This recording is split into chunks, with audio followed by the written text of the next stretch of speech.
Hola Tankers, I'm Commander AF and welcome to WoT Monthly. In this episode, I'll cover Update 1.28.1, the latest arcade cabinet mode, World of Tanks' 14th birthday celebration, and more. Here's our World of Tanks PC rundown for April.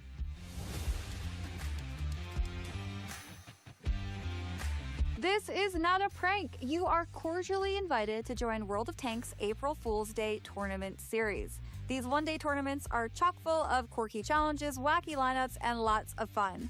On April 1st, each server will have their own start times, prizes, and champions. No fooling. Check out the portal for the schedule, registration, and tournament rules. You'd be a fool to miss this event. No, really, I'm not kidding.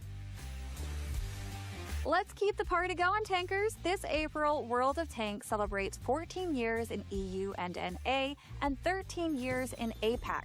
Starting on April 11th, join in on 12 days of birthday fun by claiming festive drops and cupcake tokens on World of Tanks Twitch streams and complete special missions to score in-game goodies, including the brand new Forged in Fire 2D style, specially commissioned for the occasion. Happy birthday, World of Tanks! Another update drops later this month. Here's what to expect in Update 1.28.1. Map and vehicle rebalancing is on the way. 4 well-known maps have been reworked. Expect to see some major changes to Ensk, Airfield, and Paris, and some minor changes to mines. Check out the portal for details. 4 tank destroyer branches have been rebalanced. The Object 268 will be buffed to improve maneuverability, mobility, aim time, stabilization, and gun depression, with a branch rebalance starting at Tier 2. Also on schedule to be buffed is the T110E4 with some maneuverability improvements, increased reverse speed, and better aiming parameters. The overall branch will be rebalanced starting at Tier 6. While the Panzer E100 itself will remain unchanged, the line will be rebalanced starting at Tier 4. And then there's the Ho-Ri line, which will be rebalanced starting at Tier 5. Though the Ho-Ri will be slightly nerfed to reduce the reverse speed, view range, and accuracy, the experts say these changes shouldn't significantly alter the vehicle's playstyle or core gaming principles. Let me know in the comments what you think. Have you ever played the best game of your life and much of it was thanks to the cooperation and support of a random teammate? Well, I know you have, and Tanks does too. That's why in Update 1.28.1, a new feature is being introduced designed to help bring goodwill and good vibes to the battlefield. Introducing the Commendation system, which allows you to show your appreciation for those teammates that made victory possible. Whether they backed you up as you pushed forward, marched to the beat of their own drum to carry the team to victory, or played their role as expected, now you can thank those players that exemplified A-class teamwork. Also returning with the release of Update 1.28.1 is Arcade Cabinet, this time with a brand new experimental mode called Neon Dash. In Neon Dash, you'll have 2 fun-filled weekends to compete against 29 other tankers in a one versus all race to the finish line. But this race course is like no other, filled with never-seen-before obstacles, respawning, and checkpoints. Choose any vehicle Tier 1 to Tier 10 and race to be the first tank to cross the finish line. So get ready to ram, block, and do whatever it takes to win. Weekend number 1 starts on April 18th and weekend number 2 on April 25th. Follow us on TikTok to catch our live streams too.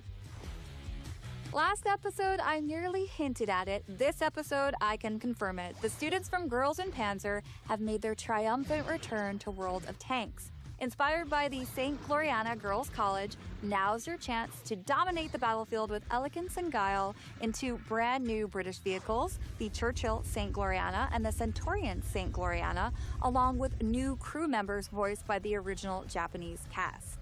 The official subtitles mode has been updated too, so you won't miss a single command. You have until April 3rd to pick up your favorite tanks and crews from new and returning classes, complete exclusive missions for GUP-inspired rewards, and unlock fan-favorite customizations in the dedicated token store. Panzer Vor! Good news, tankers! The massive maps and 30 versus 30 battles that you know and love will be returning later this month. Get ready for another episode of Frontline. After the action-packed qualifiers, it's now time to crown a winner. Watch as the top teams from the EU and NA servers compete in the Clan Showdown finals live on Twitch this April 5th and 6th. Live streams will be available in multiple languages and Twitch drops will be enabled. Best of luck to everyone competing. Maybe it will be you next time. Season 3 of the Onslaught Legends series begins on April 20th. As the teams prepare to compete against World of Tanks' most skilled players, you can show your support by picking up exclusive OLS bundles to help boost the prize pool. Don't forget, 100% of the proceeds goes towards it. With your help, last season, over 100K in cash and other prizes were awarded to the European and North American champions. Big shout out to Dabblewoo and Stack. Congrats. And as an extra bonus, if the team you are rooting for wins, you'll be handsomely rewarded with a gold badge and an OLS style upgrade. So, mark your calendars and stay tuned to the portal for more information about the OLS token store restock and when the Onslaught Legends Finals North America will return. Abracadabra! Boosteroid is back this April with a spellbinding new monthly boost bundle at a discounted rate. This time, they are literally pulling a rabbit out of a hat. As a subscriber, you'll receive the rabbit and hat decal and a brand new commander, plus the usual subscription goodies including gold, experimental equipment, and the Astron Rex subscription vehicle. Grab yours starting April 1st and check out the portal to learn more. Recently, the WoT Salute program received a little refresher, introducing WoT Salute Reinforcements, a new benefit for WoT Salute members that gives access to an exclusive mission, which once completed awards a token that can be exchanged in the in-game store for a 10 battle premium vehicle rental that converts into a 15% off coupon and other in-game goodies. The featured rewards include the Rat Rod 2D style and a choice between 2 rental vehicles, the M54 Renegade and a Samua SM. The offer ends on April 17th, so use it or lose it. If you or anyone you know plays tanks and is an active duty or veteran of the US or Canadian military, encourage them to sign up today.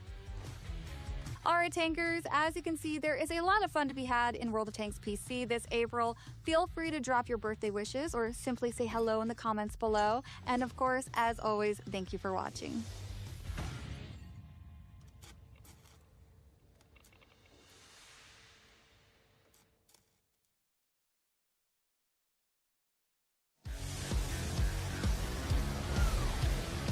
Greetings, tankers.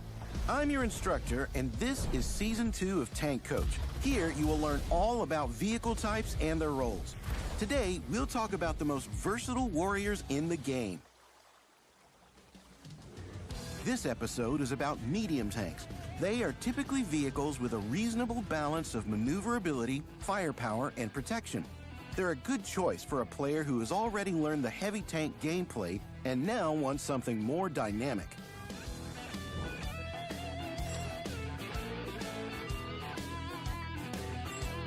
tanks are different, and all of them starting from Tier 6 have roles. Medium tanks are no exception. The versatile medium tank is the most common role. These can do a bit of everything, but it doesn't mean they're mediocre. They can snipe and go on assault when required, so they act according to the situation. Assault medium tanks share some traits with heavy tanks. They excel at close range, while their armor gives some room for error and allows for more aggressive play. This is the best choice for new players and fans of using armor at the front line. Sniper medium tanks have higher firepower and often good maneuverability, but they pay for it with lower survivability. They're usually played at mid and long range. In the hands of a skilled player, they can be successful at close range. Support medium tanks are often equipped with an autoloader or auto-reloader. This kind of vehicle dishes out a lot of damage in a short time. At the start of battle, a support tank is best to stay behind sturdier allies and then look for opportunities to strike when there is more space to maneuver on the map.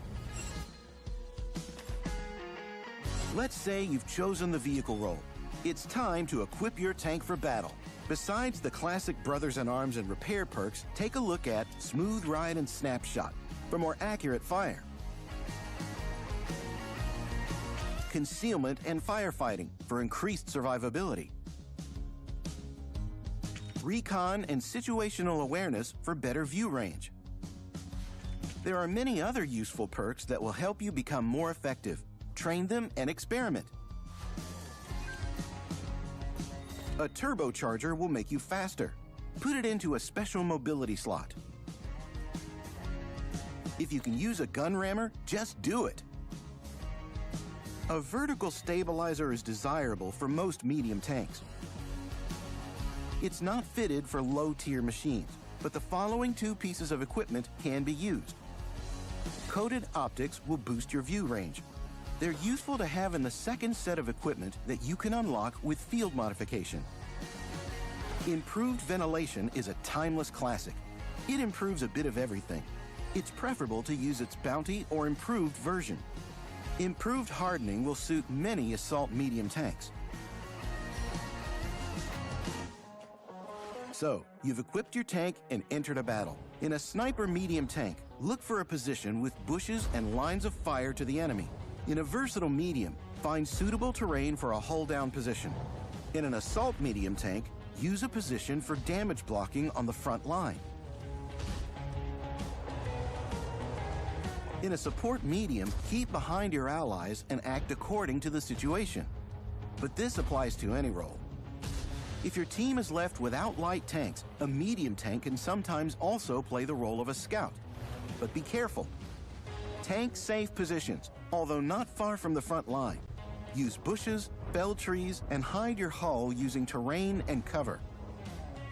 Survive at the start of the battle to have space for maneuver close to the end. Try to attack reloading enemies and break their tracks by shooting their wheels.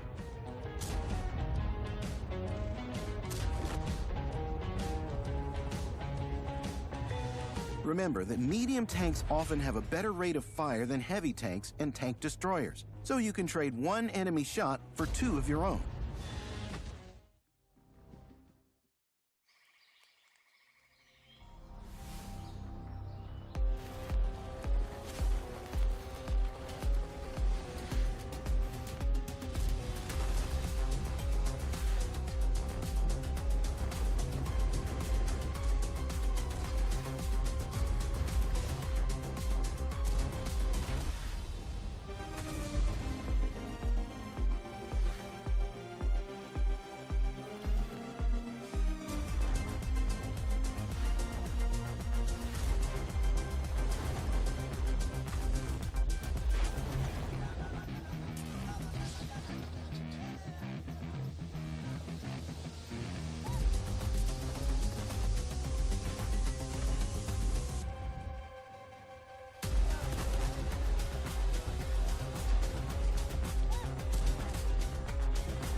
Hello, ladies and gentlemen, and welcome to the Clan Showdown day number 1. Moth, are you excited to finally see some 15v15 action again since November? Yeah, it's been a good while since the latest Clan Showdown. Not really too much going on outside of that. It's been full steam ahead with Onslaught, of course, in the competitive water tanks, but we are back. The teams are ready to go.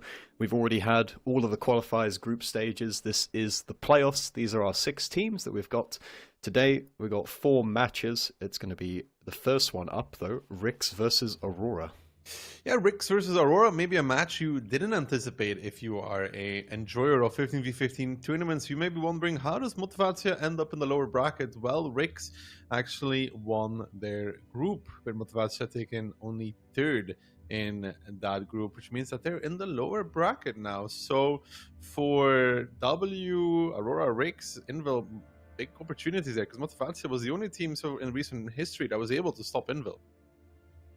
Yeah, but it's also a bit of a threat, right? It's the shark lurking in the waters. You don't want to go down to that lower bracket because it's definitely going to be a formidable opponent, of course, winning multiple Clan Showdowns in the past. We'll see if that continues today, but like I said already, first matchup is going to be Rix versus Aurora. Rix, for those of you that are unfamiliar, this team is a sort of mostly Ukrainian roster, and they were formerly the team known as Kylie, and that team actually gave us some really, really fun games to watch in the last Clan Showdown, a lot of really close matches, and they actually secured the Bronze Fist, so definitely, you know, maybe a new name, but definitely not a new face. Yeah, no, their players are picking up experience, and you can see that as well. They already have a Bronze Fist. Of course, they would like to aim for the Silver Fist or the Gold Fist for winning. They had a very, very good performance in the group stage, Moth. Yeah, they certainly did. Their group was stacked with both Motivatia and W. Motivatia, of course, like I said already, won this event multiple times, and W, the core of that team, is coming off of the hot streak of winning the latest series of the OLS, which was a big shock to everyone. So the fact that Rix came out on top really shows that they are a force to be reckoned with. If they can continue that, though, is another question, Moff, because we all know that group stage is one thing and that the playoffs is a whole different kind of ball game where the stakes are ever so high. Aurora, a big name in the past, but now a team with mixed performances, Moff. Yeah, for sure. And like in my mind, I always have it that this team is like retired, but it's just the nature of Clan Showdown and clan activities in general. It's like these guys don't really come out to play unless there's a tournament on. So they're always kind of difficult to gauge what their level of form is. A couple of them, of course, tried to qualify into the Onslaught Legends series. They were unable to do that, but obviously 15v15, it's more of their sort of natural stomping ground.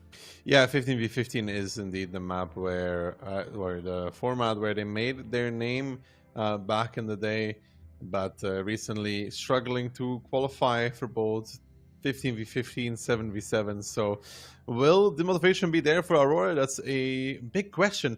However, the community prediction heavily favored in favor of Aurora. That might have to do a little bit with that German bias, if you ask me. Potentially. I think it's also just name recognition, right? We know that a lot of people like to go off of what the history is, but I think the recent form would suggest that Rix is the better team, although the head-to-head between these two, they both played in a qualifier to get to the group stage, to get to the playoffs. Now, a lot of different stages of this event, but when they played before, Aurora actually came out on top, and they won that 3-2 in tiebreaker. So Aurora has shown that they are capable of beating this team, but now they're going to have to do it again if they want to continue on in the upper bracket. Map, pick, and bans. First map banned by Rix, Prokhorovka, leading into the Aurora Highway ban. It gives us, in this best of 7, Fisherman's Bay and Sand River as very first maps, Moff, with Fisherman's Bay being the first one where Aurora picks the attack, and then Sand River with Rix picking the attack. Yeah, both maps which we would consider to be a slightly slower pace compared to other maps. I'm not surprised that Aurora are banning Highway, because although Highway has been in the pool for a little while, it's still like kind of a map that maybe a team like Aurora is not so comfortable on. There's not a lot of history for them to fall back on in terms of experience on that map, so I'm not surprised they're banning that. I think it could be a very slow start to the day, potentially, with Fish Bay and Sand River, the first two maps. It will be very interesting to see, because this is also the first 15v15 tournament that we have since the 60 TP was nerfed, of course, right, Moff? I mean, it may feel like a while already, but last time around we still had a lot of those. This time around, not too many, though. Yeah, the meta shifts fast. The 60p nerfs, Type 71 buffs, and Mivi buffs as well, those have come in play already. Yeah, that's what I was going to touch on, is there's a lot of different tanks that teams... Some teams actually have preference for. I know that W, if people had watched the group stage, they have quite a preference for taking a lot of M5Ys, which is a curious choice. Type 71, as you mentioned as well, that was a tank that was newly buffed. I believe they buffed the upper plate. Upper plate, yes. Yes, which makes it just really awkward to play against. Went from instapen to not being instapen anymore, so it's a pretty big difference most of the time, depending of course on the angle, right? But it has improved the tank quite significant amount. Yeah, it just makes it like a little bit more awkward. It's the sort of armor where I like to think of it as you have to aim kind of armor, where it's not like impenetrable, it's just you have to apply your brain a little bit and pay attention to what you're shooting at. Yeah, and he can start becoming on annoying angles, and you may miss a shot quickly, and in return, of course, he has pretty good DPM. So, taking all of that into account, we might be seeing some of those. However, with Fisherman's Bay being first one, I doubt that the amount of Type 71s and Mivis will be rather high, as the nature of the map doesn't really lend it towards those kind of tanks. No, certainly. And although we touched on the meta shift, here we can see our predictions, and we are very much going against what the community's idea of who's going to win this match is. I think I just went for Rix because I think the performance in group stage was so strong, and I expected Motivatia and W to be two of the strongest teams coming into this event, and the fact that they were able to topple that, I just think that gives me some belief in them. And I mentioned already with Aurora, I just think they're a very difficult team to gauge in terms of their relative form. It's also kind of hard to know because a lot of it depends on how invested you are, how much practice you put in. But to go back to the meta shift, Fisherman's Bay, like, although the 279 and the Chieftain were nerfed, and obviously those were picked a lot more commonly in the past, but on Fisherman's Bay specifically, this is definitely one of the maps where 279 is still a tank that teams want to be bringing. Yeah, for sure. On this map, you'll see a lot more normal picks that you may be used to from previous 15v15 tournaments, such as 60p, such as 279 even, or bigger alphas, E5s, VKs, because the map is just one where you don't have ridgeline fights kinda, and 279 does still shine in this playing above. Yeah, for sure. Gonna be difficult to pen in those forward positions towards the middle of the map, and the question I have right now is I'm wondering whether the teams are going to play it fast or slow, because there's a couple different ways that you can play Fish Bay. It's also a map where teams can camp if they want to, and I know for a fact that both of these teams aren't really they do like camping from time to time. They do, but we have talked about it that the new Fish Bay is a bit more. It has been like this for a while since the 279 got nerfed, that it is a bit more attack-sided, but lineups are in. Battle number 1 about to get underway. Rix versus Aurora. Rix coming out with the double Hori, the EBR, the quad 279, the singular Type 71, triple 260, and 4 IS7s. Meanwhile, Aurora are going with double 260, a buttload of 279s. They're not sure how many that is. Double VK, then they've got 1 CS, 1 Hori, and an EBR as well. So I would say relatively similar lineups, but a lot more 279s from the side of Aurora. That much is true. Also, the double VK, a very powerful tank. People will know about it, of course, because they just got their rewards from the latest Clan Wars campaign, or maneuvers campaign, rather. And that VK with 350 heat is very, very powerful. Yeah, the VK, I think you guys, if you've ever played it, would know just how potent that tank is with 350 heat. Able to slap even 279 slightly above. Doesn't really struggle with it. EBR runs in the beginning Dopa, Deepak getting a little bit of information, not too much, but neither of the two teams, Moff, going too initially aggressive, although Rix might be looking to repush 1-2 immediately if Aurora is to take it. It definitely looks like they are set up for that. There is some aggression from Aurora. They've pushed Magnus across the middle in the 279, so posturing for some early mid control here from the side of Aurora. And Rix, they have this rotational force of these IS-7s, and they will just be the main, well, reactionary force. They'll be any kind of push that Aurora makes, they are going to be the guys who move to meet them on that side of the map. So Rix is just rotating across now. Not seeing too much across the map. So they decide to hit the timing of going back across the A-line, and that is exactly when Aurora decides to push in with that VK to 60 combination. And Moff, that is a particular choice of tank for a particular position that not everybody may be aware of. No, it's got a very specific use case, and what is going to happen is they're going to make their way down towards that D1 position. Actually, not taking too much damage, although rerolls now has dropped to 1300 HP, so he's going to be just waiting a little bit before he pushes up. But eventually, the goal will be for rerolls to join YOLO in his VK, and then what rerolls is going to do, oh, good shot there, in towards Sunshine in that IS-7. Eventually what's going to happen is rerolls is going to push up the VK into the rock, and that's going to allow him to get the gun depression to aim on towards middle with his VK. And with 350 heat pen, as we mentioned already, anything that is in mid is going to be potentially vulnerable to that VK. But now already Rix reinforcing this again back across the A-line. They are very ready for this, and Aurora has established positions across the middle on E4, on E6. But you can also see that the VK simply doesn't have any shots right now on anything. And Aurora needs to start thinking about what is our move, what is our play, what is the next thing that we can do. Because when you look at it, 7 minutes may seem like a lot of time, but Fisherman's Bay rotation distance is very, very long from one side to the other. It takes a while to get in that position. So you want to make your move normally around the 5-6 minute marker. You wait longer than that, you run into the issue that you may not have the time left to close out the game properly, which means you have to start making mistakes. They are seemingly grouping towards the city though, but I think you remember as well, Aurora in the past, they do sometimes struggle with being a little bit too slow. Yeah, that's something that we would attribute to one of the old CSA rosters from back in the day, but I think the problem for Aurora right now is they're very spread across the map, and if Rix did decide to push this, they would be able to find 2 tanks that they can kill, and there's not a whole lot of covering fire, or not significantly enough covering fire in my opinion to stop this. But now the city push is coming in. They are making their way downtown.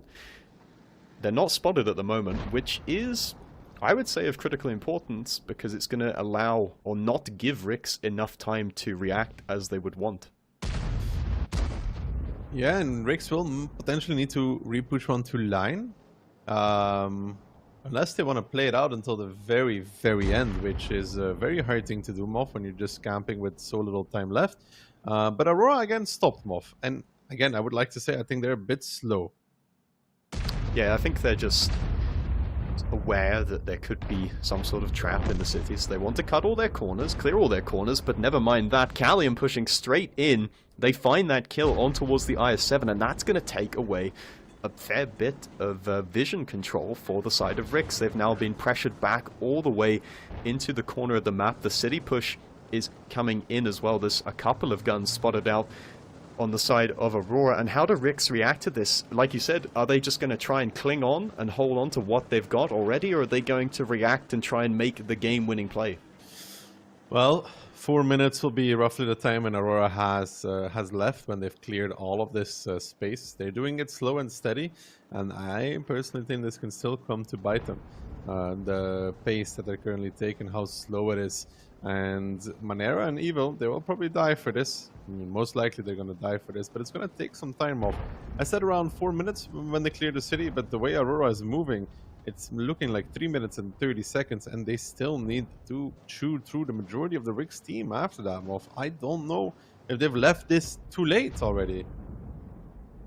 Potentially, and as we can see, what I said earlier, the VK being pushed up is going to have shots on towards middle, but they're clearly not very good hitting a track shot on one of the 279s in the middle of the map. And like you say, in the Clan Showdown format, you've only got 10 minutes to work with. We've got 4 minutes left on the clock now. Finally, Aurora are making a push, and Evil... Oh, there's a team kill there from Scatter on towards Callium, and the repush from Rix. This is the charge that they wanted. They waited for Aurora to commit in towards the city. Now they're going to find Rerolls, who gets deleted immediately and will have nothing further to say in this round. YOLO is pretty much helpless there. He's not able to angle his armor towards anyone. Manera, in return, is getting repushed in the city. That is to be expected. He was always going to go down, but now, with just 3 minutes 30 left on the clock, Rix have secured the one-line control. And now you got to see if Aurora is able to clear the city quickly enough. I mean, Evil is pulled back into the little zero-line position. He did a good move there, gets behind that pocket, didn't run for it either, like we've seen others do in the past. And God and Cry are in a lot of trouble. They are going to die as well. But now 1-2 line has been re-established by Aurora as well. They've pulled back to K2, but it will be hold on for dear life for Rix at this point. They will lose this last 279, and then somehow Aurora will try to cap out in one way or another, or repush 1-2, but it will be hard. Philly's pushing back up. Hellrap, Templeton, and Excellence already pulling back around the corner, and now Aurora has to pick up the pace even more than before. They're up a good amount of HP, but they still have to... Ooh, lightweight baby going in with the VK. He's no dead.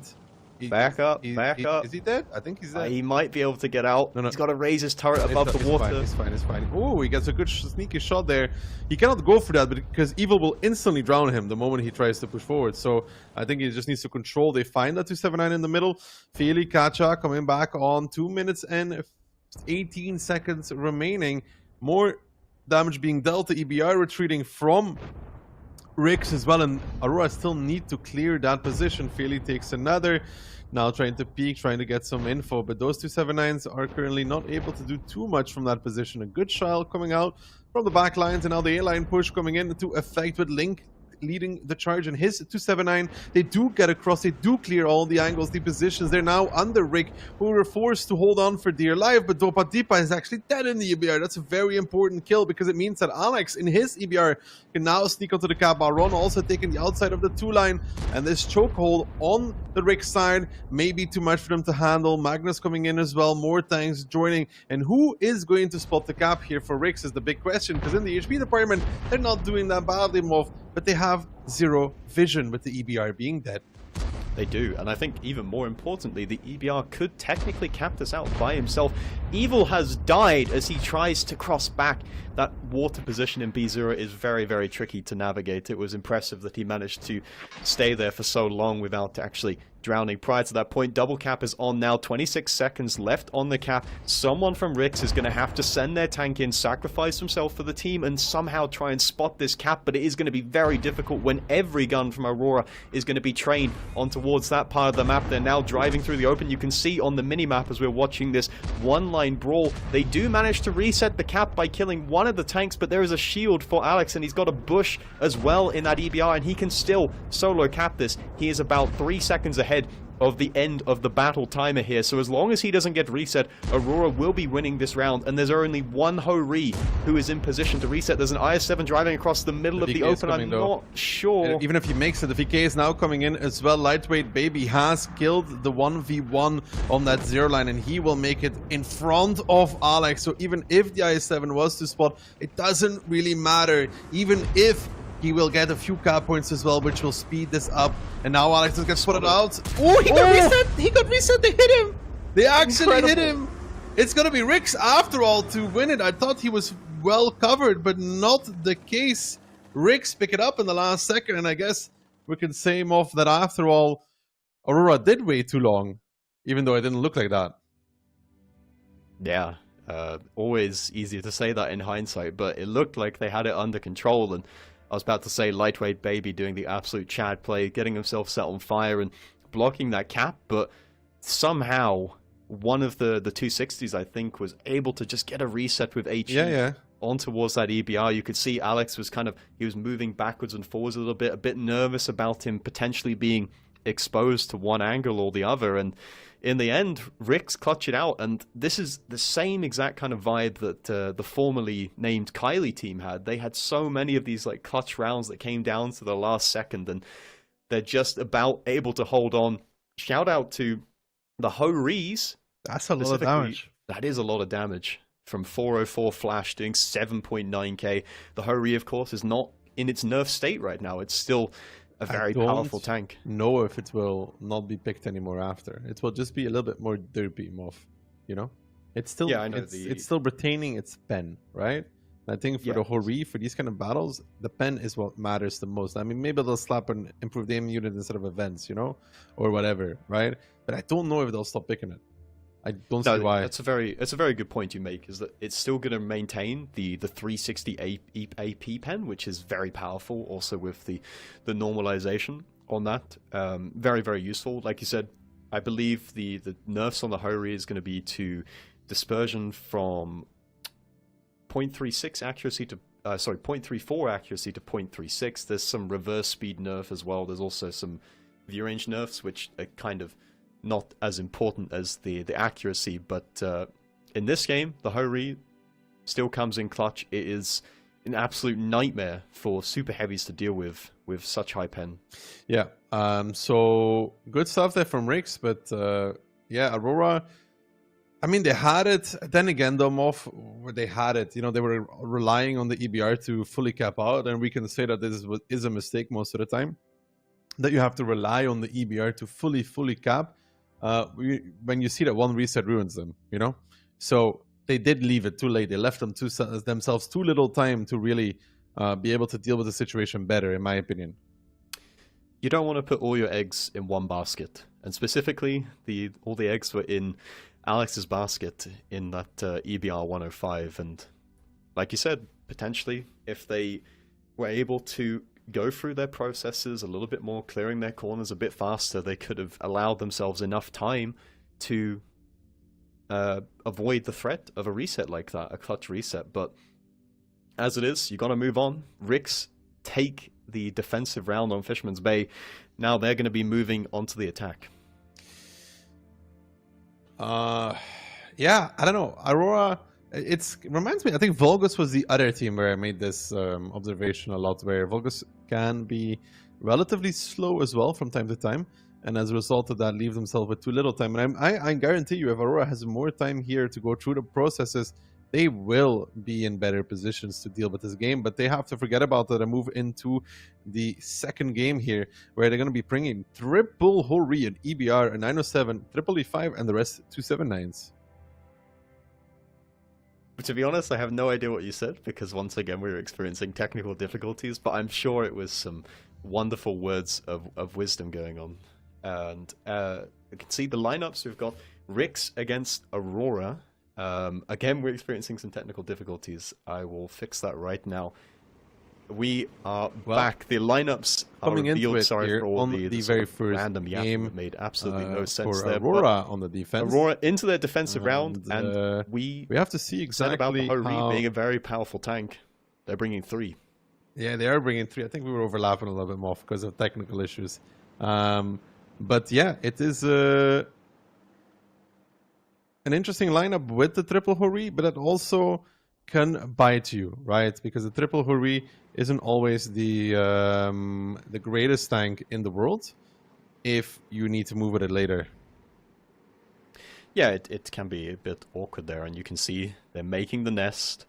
They're making the nest, they're knocking down all of those trees in the back, and that is going to allow them to set up some pretty powerful double bushes here. But Rix, very aggressive at the start of the game. They've already taken one line control with that IS-7, and more importantly, he's been able to get into there without losing any HP, which is fantastic, really, for the side of Rix. Dopa Deepa is just doing some spotting runs earlier on, trying to assess the situation, trying to figure out where the EBR of Alexandrus may be sitting. But he is, of course, completely on the opposite side of the map in his EBR. You can't know that, though, if you're Dopa Deepa. You always have to tick your boxes of, okay, he can't be there, he can't be there. So we're going to be going there. And the C100, you see, he's on a very particular position.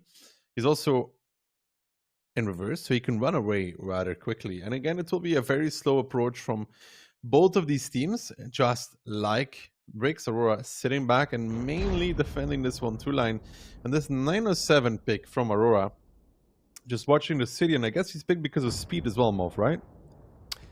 You would imagine so, but it can't be that much faster than the sort of the favored Russian heavies of the 260s and the likes. But 907 not really been turning around as much. The 907 has to turn around and run away. I think it picks up a speed a lot quicker than the 260 does.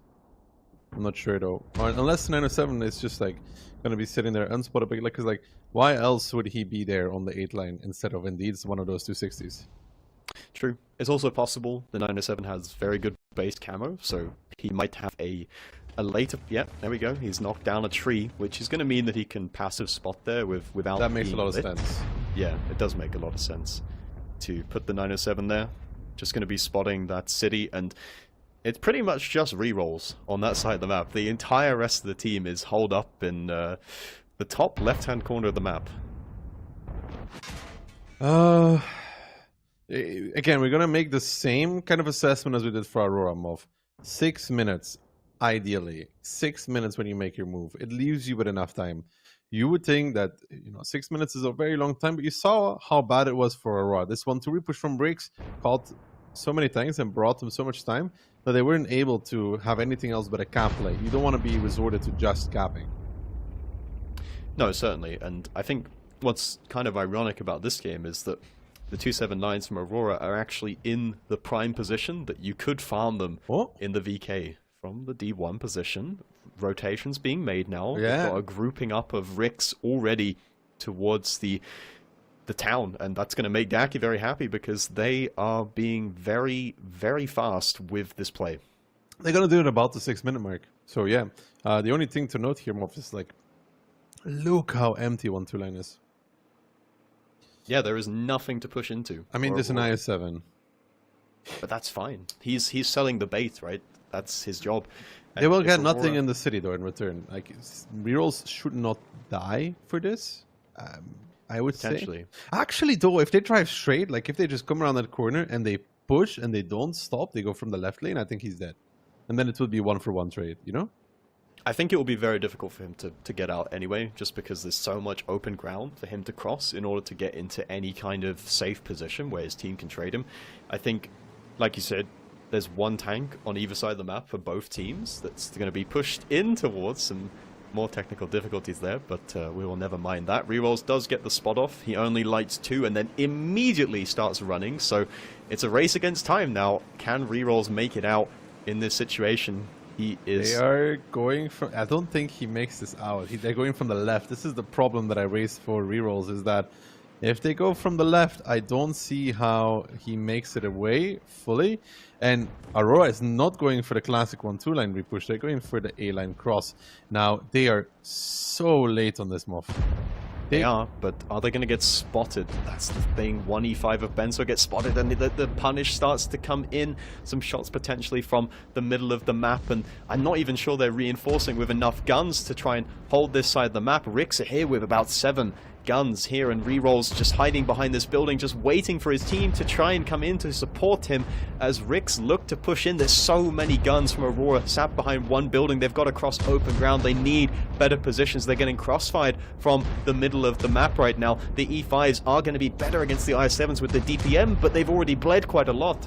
Yeah, they're losing a lot of HP here. Lightweight Baby down towards 800, and now Movica is pushing around. They want to start making those kills. Kalium to a 2-shot as well, and now you can see the second migration across the A-line, but will be here on time to save this Aurora pocket of resistance before the Horis are actually able to do much, and it doesn't seem to be that way. Like, sure, the E5s have better DPM, but the overwhelming numbers from Ricks are now coming in, and now the Horis getting spotted at the back as well. Bailey and Scatter out in the open across the A-line, and this rotation move, they had info that they were pushing the city. They decided not to push 1-2 line, but across the A-line, potentially expecting Ricks to slow it down a little bit, but Ricks said, hell no, we're going straight to A7, and it beats Aurora on every single timing that they could have had. Definitely not the call that you wanted to make if you're the Aurora team captain there, and Ricks, after Fisherman's Bay, is going to make it 2-0. It's a very, very strong start for the Rix team, and this is the form that we were talking about in the group stage and why we predicted them to come out on top in this match. I mean, of course, it's still not over. It is a best of 7, but it's looking very good for the side of Rix right now. Deepa just pushing in aggressively. He doesn't care. There's no guns left to save Alex in that EBR 1v1. Even Sunshine is just about clinging on to life. Never mind that he gets picked up, but Rix, it's not going to change anything. They will still be winning this round, and the tanks that Aurora had that were rotating across that A line, we could mention that their E5s, they're a bit slower than the traditional rotational tank of the I7s or the Russian heavies. They also had triple Ho-Ri, which is just not really able to affect the game because they're just stuck in this dip in A7. They can't actually shoot on towards it. Yeah, it's just, I don't know. I think they missed their timing to repush across. They could have still bailed them off and done a delayed 1-2 lane repush. It wouldn't be great because they would lose a lot of time for it, but I think it would have been better still than committing and hard committing to this A-line cross. I mean, I guess they really wanted to save rerolls, but I think you just had to cut him as dead weight, you know? I think rerolls is ideal play, and we can say this because we're in hindsight 2020 mode, is when he sees them drive straight, you know the pocket where you saw the Type 71? Just go hide there. Yes. Just go hide in the pocket, never be spotted, be behind them. Maybe they don't check and you can be a nuisance from behind at some point. And do go for the 1-2 lane repush. It can be tricky to get into that without drowning yourself. It's especially not that hard if you take enough speed. Maybe if you haven't practiced it, it's potentially problematic, and you know, maybe rerolls hadn't practiced that, or perhaps he didn't think about doing that. That would have been an option available to him for sure. Ho-Ri again, 404 flash coming out top on damage. Old Kings from the side of Aurora coming top, but that's only 2.7, and let's be realistic, it's basically just late game farm. The other Ho-Ris, as we can see, not able to affect the game, and the hit rates as well on those Ho-Ris. They were trying so hard to put some shots in, but just unable to affect the game. I think there's a lot of blind shot from that Ho-Ri there. It was like 20-10-6 or something. Yeah, it's just blind shooting towards 1-2 line in the beginning. You know, shooting behind the buildings, maybe hitting a 279. But you know, it is really good for Rix because they steal around technically, and then they get this convincing win here, and it puts Aurora in a confidence crisis. It does put them in a crisis of confidence for sure, and being down 0-2, especially when you know that you definitely should have won at least one of these rounds and split the map, it's pretty demoralizing, right, as you go on to the next map. Of course, Rix did pick Fishman's Bay, so I think the one saving grace, or the one thing that Aurora could cling on to right now is, well, we didn't actually pick the map, so it's okay. I mean, sure, but now Sand River Morph, it's a map where we will say that there is a bit of bias towards the side still. The attacker has a lot of advantages, decent advantages that they can play around with, and Rix is attacking first. And that is the problem that I was going to raise here, is that, okay, you can win on either side, right? It's not like it's like a 90-10% of winning the attack, but Rix gets to attack first if they convert this, which they have, again, the highest percentage possibility for, then it's 3-0 in a best of 7. And then you're looking against triple match points into Cliff, for example. If you do win your 1 round on Sun River, it's not an easy task whatsoever. Yeah, saving 3-4 match points is, you know, you're definitely fighting the odds there, no matter how talented you think you are. But as we mentioned, it's a strong start for Rix going into Sand River. And like you said as well, Sand River Base 2, that is the western spawn, is notoriously very difficult to win on, whether you're attacking or defending. The spawns for attacking and defending signs have been switched around a couple of times to try and balance the map out, but inherently the team that plays from the eastern side does have that advantage. They get the K-line relatively for free. Let's see what strategy they decide to go for. But for me, Aurora is now currently with their backs against the walls. And if they win this round, we're back to it saying like, okay, we're chilling, we're fine. But if they lose this, it's books closed, in my opinion. So they need this round. Honestly, I think it's a make or break for them. If they lose this, I don't see them recover. I would be inclined to agree with you. But let's talk about what we might see in terms of tanks on this map, because we already mentioned at the top of the stream, there is a bit of like difference of opinion between the teams as to what the most meta kind of like power hold down tank is, whether it's the M5Y, whether it's the Type 71. What do you think these teams will be bringing? Mivi's. I think Mivi is just slightly better still. Type 71 might have the better gun and better for just sitting in position, but in return it's also larger overall and less good at moving around. It's interesting that you say larger, because I think the M5Y's turret can be very awkward to play around, because not only is the tank quite tall, the turret is very long and narrow, and if you turn the turret even slightly one way or the other, it can actually be quite easy to pen. Well, let's put it this way, Mov. Neither of these two teams are convinced which one or the other either. So Rix is bringing a CS63, an STRV, triple Mivi, triple Type 71, and the rest IS7s. Yeah, a pretty mixed bag from both the teams. Aurora going with double M5Y, double Type 71. They've got a couple of IS7s. They've got a 279 as well. Badgers out in force once again, and coupled together with the American tank destroyer. That's the T110 E3. So some very nasty tanks to dig out of hold down positions for the side of Aurora. Of course, they are defending, so they're going to be holding on as best they can. The E3s to me would suggest that they want to do a sort of aggressive K-line hold in the sort of K2 pocket that you can take. For sure, that's a possibility, but like looking at Aurora's kind of defense move, this is like kind of going to be sitting in place still. You know, you see the E3s, you see the Type 71s. They're not really planning on pushing anything ever. They want to hold K-line and make sure that they can cover the north as well. I mean, Triple Badger says that much as well. And will the E3s even make it to K2 when Rix is going this aggressive is a good question, Mov, because they can be punished getting towards the position that they need to be. But maybe, like, I mean, they're pushing them as quickly as they can. Do they make it? That's a good question. I think the E3s... They're on the bottom right of our screen right now. Yeah, K1. They do seem to have made it. Oh, Link doesn't make it. Link doesn't make it, and Rix is not holding on whatsoever. They're going straight up and over. The aggression, the read even on the Aurora team. They find one, they will find another in quick succession. Aladdin is going to disappear. There will be no magic fairy tale for him coming into this one. And now Lightweight Baby in the E3 is kind of holding that position all by himself. But Rix have the read on Aurora. They know what they want to do. They find one instantly. This E3 is going to get pummeled from two sides as well. And Aurora now trying to pull back, but pulling back into what?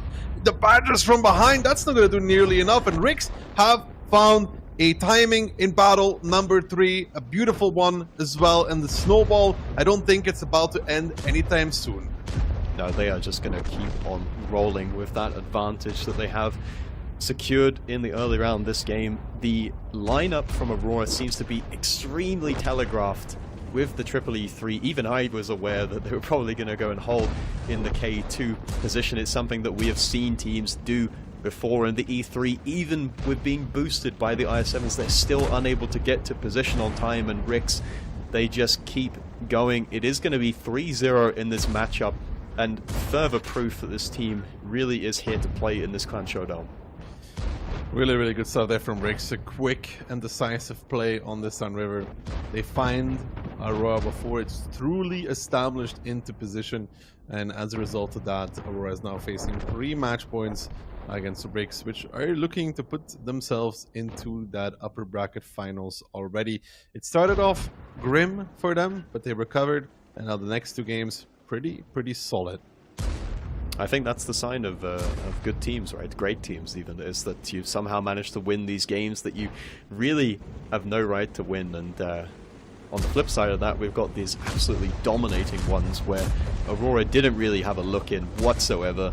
They're all jumping off from the top of the balcony. Big ram kill coming in there with probably controlled impact trained on that IS-7. Just Timmy left to fall, and Aurora, if they weren't demoralized before, they definitely are going to be now. It's going to have to be the full remontada, the full reverse sweep, as Alex just tries to waste a bit of time. And to be fair, that's not actually like the worst idea, because both of the rounds on Fisherman's Bay were such slow games anyway. So wasting this bit of time for the fastest attacking round win is not like, it's not the end of the world, but I think more importantly, just going to give his team a little bit of time to cool off and mentally reset and try and figure out how they want to work a way back into this fight. Well, it's gonna at least be for them starting on the good side of this map. Rick's proved that, you know. But yeah, Aurora, very telegraphed kind of play here, and Ricks are like, okay, you want to do this defense, we'll just like drive through you in the south, and what you gonna do about it? You're gonna stop us? You can't. And I did say there was a timing where you can catch those E3s still getting to that K2 pocket, and they did exactly that. I mean, they just drove at them, and one of them died before he even got to the good position, and then the rest of the team, you know, when you have 3-4 tanks out, you do get swarmed. You do. And like I said in the game, it is such a telegraph lineup when you take those E3s, because like in my mind there's not really any other purpose for taking them, especially that many. If you take one E3, maybe that indicates that you want to hold from the balcony next to the spawn for Aurora and play for the north of the map. But with triple E3, I said already, we've seen this kind of hold before, and Ricks clearly have seen it as well, and they knew exactly what was up, they knew exactly what was happening, and they just completely demolished Aurora in every sense of the word. They were outminded, outmaneuvered, and the tactics from Aurora just not working. Link didn't even get to fire a shot. Poor guy. Yeah, he didn't make it across. That's the problem. He was still driving into position. And yeah, I mean, this lineup is just very obvious in what it wants to do, you know? I think the difficulty for Aurora as well is, like, I was trying to think how they could react if they weren't confident that they could get into the K1, K2 area. Because they spotted the push out. They knew that they were coming. Ricks even crossed through the short way on the K line, right? They even took the short trip to save a bit of extra time. And they were all spotted by the EBR crossing. So they knew that they were coming on the K line. It's not like they were suddenly shocked that they were all there. But if you're Aurora, let's say you don't have the faith that your E3s are going to get into position on time, what else can you really do? Because nothing. Even if your entire strat, you can't run. Strat is built around it. Like, you can't run from that point. So, like, yeah, they saw it. The EBR spotted everything, but it's not like you can turn the E3s around and be like, well, we're going to drive the other way now, Link. That this doesn't work. You lose too many positions already at that point. So, yeah, good read from Ricks and a good lineup for this as well, with all those very quick tanks that are able to make this kind of push. Yeah, you kind of lock yourself into the bad strategy, ultimately. Well, not bad strategy. It could have worked out perfectly if the aggressive K-line push didn't come in immediately from the start of the round. But when you take such a lineup, you force your hand really in what you can do. Aurora, like we said, they've got to go for the full reverse sweep now. They are going to be attacking on Sand River, which, as we've mentioned already, is slightly favored. But from what we've seen so far, I'm not confident they're actually going to be able to convert this. You think it's over? Because I think it's over. I do think it's over. Although, hopefully, they score one round because of the predictions. Oh, here we go. Here we go again. Oh, yeah. I think I said 4-2, right? Yes. But I think like across the board, like the vibe that we got going into the match, like whatever the final score is, I think we're definitely on the money with this one. Not to say that it's over before it's already over. We could eat our words shortly. Ricks, however, they're going to be defending with triple can opener. That is disgusting. That is very, very nasty for anyone to deal with. Then they're going to be bringing 6 IS-7s, make that.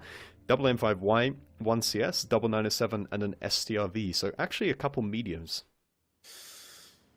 Yeah, so Aurora in return a very fast lineup themselves though. They have the triple 279, or quad 279, sorry, triple 260, double MIVI, double I7, and triple 60 pistol. So they do have a lot of beef. They don't have any like STRVs, Horis, or any of that. They have a very pushy lineup. And now we're going to see what are the can openers going to be doing. Because, yeah, once they get hold on MOV, you're not penning them.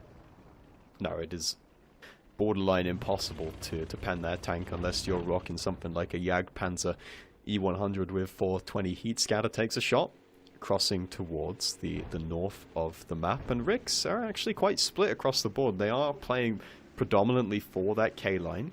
They've also got a couple of IS-7s in mid, covered by an SDRV.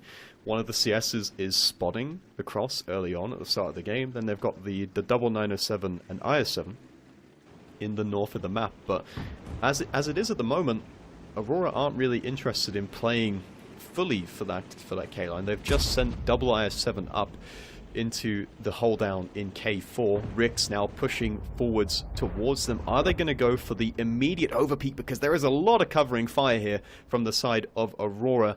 Are they going to be effective with their shooting? That is the question. Double IS-7 going to be under pressure. Baron and Link are going to be holding the front. The can openers don't want to peek on the K-line because they know that from the middle of the map there is pressure on their position. Excellence is coming forward now. A little bit of crossfire coming in as well because the North still under control from Rix. They are bleeding to take these positions, but they are giving some shots back towards the 279, towards the M260 even, I think that's peaking. They do have some control across the map, even if it's not too much. Hellrap trying to peek that, gives a shot to Baron. Baron retaliating, and one more coming in from the back as well. So they have to be really careful with these kind of peaks. And the can opener roof not that strong, and now Rix coming in with even more tanks coming close. May not be what they are looking for though.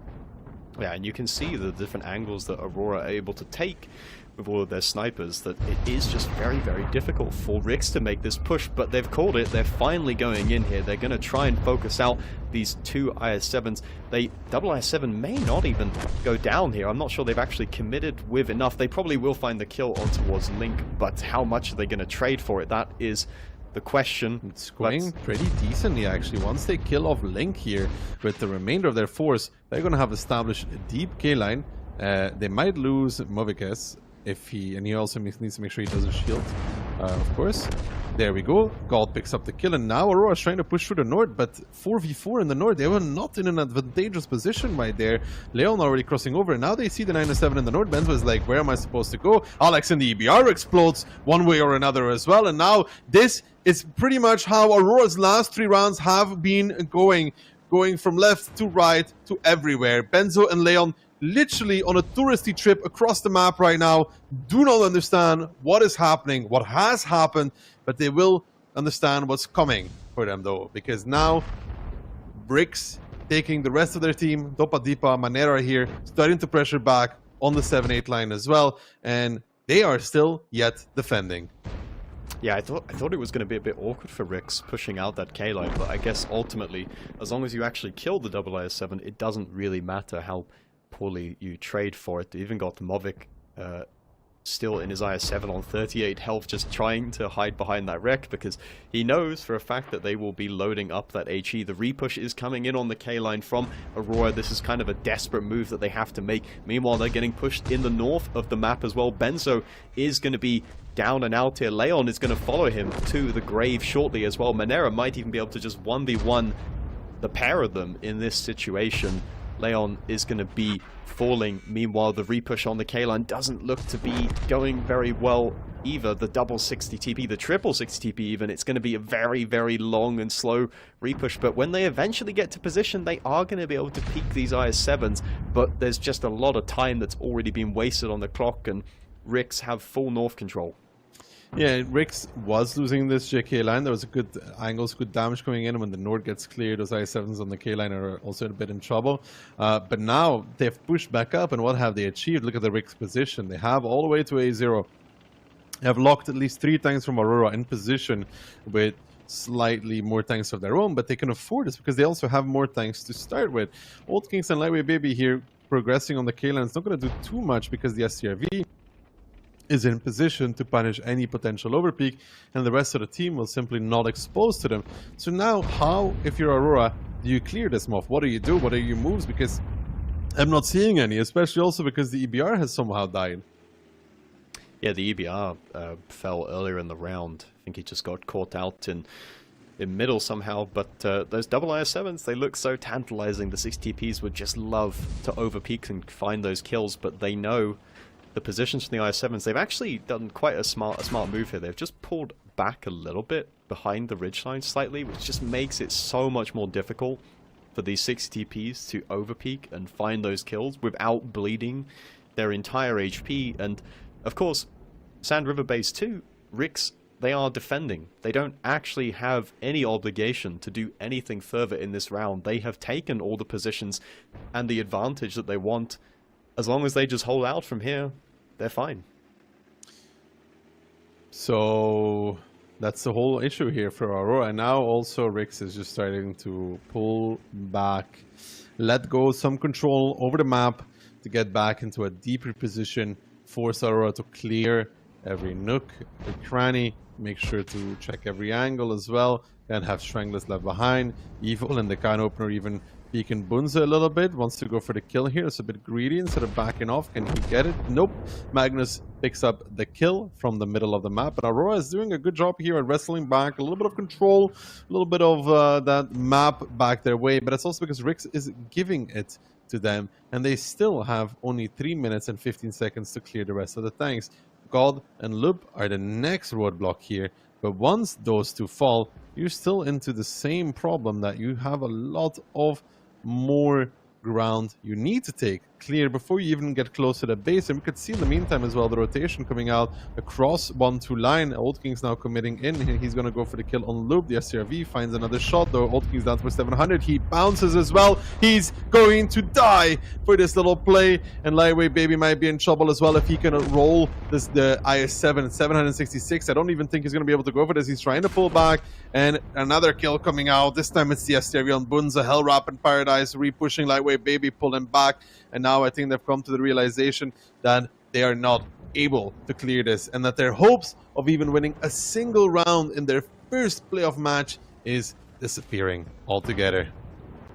It certainly is, and you kind of feel bad for Old Kings there because he's forced to make this horrendous peak that he has to do because his team is attacking. He has to find a way to just magically outplay everyone on the K-line, and it just was never really going to happen. Reroll's now pushing up in his M5Y, may find the kill on towards Templeton in this IS-7, but even that is going to get traded out as Rerolls gets crossfired from the SCRV, who does significant damage. Rerolls going down to a one-shot just to find a kill that was pretty much irrelevant. Meanwhile, Rix, again, just powering through the rest of the map. They are looking to close this game out as quickly as they started it. It's going to be 4-0 for them. The clean sweep from across the board. They are going to continue that form that we've seen from them in the group stage. Yeah, it's absolutely fantastic to see Rix come in and just clean sweep Aurora here. Sure, Aurora could have taken the first round, but after that, they really didn't have anything to say what was happening in this matchup at all. And Rix deservedly winning this as well. 4-0. They're going to be very confident going into their match tomorrow, all right, because they already secured freedom for today, to see who they're going to play, W or Invil. I mean, they already have some experience with W in this tournament, right? But, you know, playoffs still a whole different kind of thing to watch. And now Feli and Aladdin is the last two standing. They'll have another match later on. I'm trying to remember exactly who are they playing, Motivatia or Volgas? I believe that Aurora will be playing against Motivatia. Unfortunate. Let's put it that way. Unfortunate. You potentially play the upper bracket game, and potentially you're going to go on to play what in theory is a stronger team than Rix. But, you know, the form's always changing for these teams, and Rix so far in this tournament has actually looked like the strongest team. Yeah, so clean up here from Rix. Good job again to them, finding the last kill. And it is all over for Aurora in the upper bracket. But like we said, luckily enough for them, they still have the second chance in the lower bracket later on tonight. But again, good stuff from Rix though. Yep, it was very, very clean. And I think just to go back to what we were saying before this match even started, Aurora, while being a team that's got a lot of name value from the past, it's kind of hard to tell how good they're going to be performing in these events when you don't know how much prep they're putting in, you don't know how motivated they are. And although the community went in their favor, it just shows that recent form really is quite an important factor. Again, 404 Flashback doing a fantastic job of playing those sniper TDs. He's averaged pretty good damage across the board for this entire match so far, doing 6k in that STRV. Really no one from Aurora able to get anything done. Poor Alex dropping out without even a shot of damage in that EBR. And yeah, just very, very clean from across the board. Good stuff. And yeah, 404 Flash been doing very good on those TDs. He had a highlight round on the Hori, which I think will be pretty hard to beat damage-wise as well, because you have to go above 8k to beat that. Disappointing result from Aurora, though, Mof.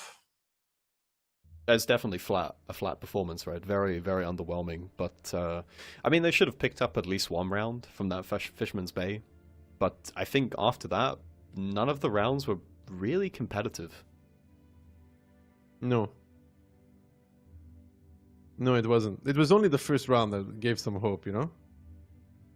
Just gave a little bit of hope, but there is nothing more to be said about that matchup. Aurora, they will be playing against Motivacja, which is pretty harsh to drop down to low bracket and have to play against a former winner of Clan Showdown. Of course, Aurora, former winners themselves, but that was quite some time ago now.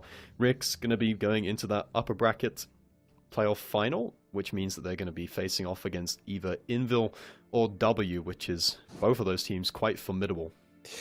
Yeah, that is going to be a very exciting match to see, but we have an exciting match coming up as well, Moff. So, Invil versus W could very well be the finals later on in the tournament again. Potentially, but they've got to get there, and we still got a lot of matches to go, so we will find out what happens in that match after the break.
soldier.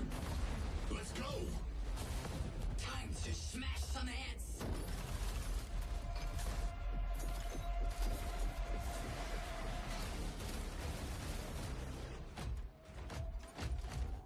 New target on the horizon.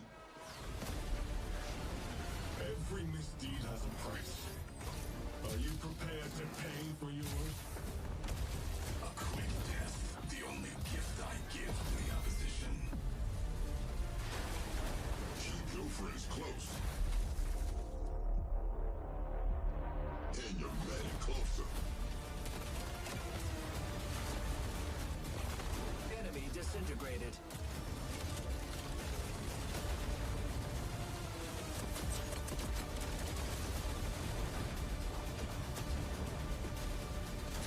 Humanity depends on our victory.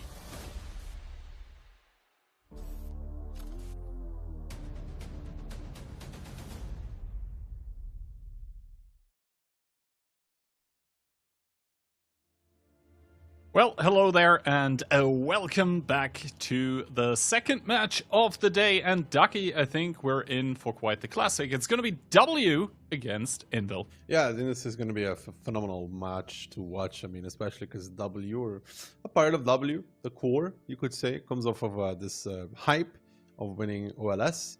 So they're probably pretty pumped going into this tournament as well, thinking that, you know, they can beat anybody and everyone, and they're going to have to show it as well, if that's the case, because they're starting it off against Invil. And now we take a quick look before that at the Twitch drop. So today you have those consumables, and tomorrow, Kihan, is when the real juice comes out. Yeah, exactly. Tomorrow we are going to have mystery drops, and I think apart from the tanks, the WZTD and the E75TS, which are both pretty good in my opinion, we also have 15v15 dedicated styles. So that's either going to be the Velas one or the newly available one. This is going to be the first time ever you can get your hands on it. That one's called Cast in Unity.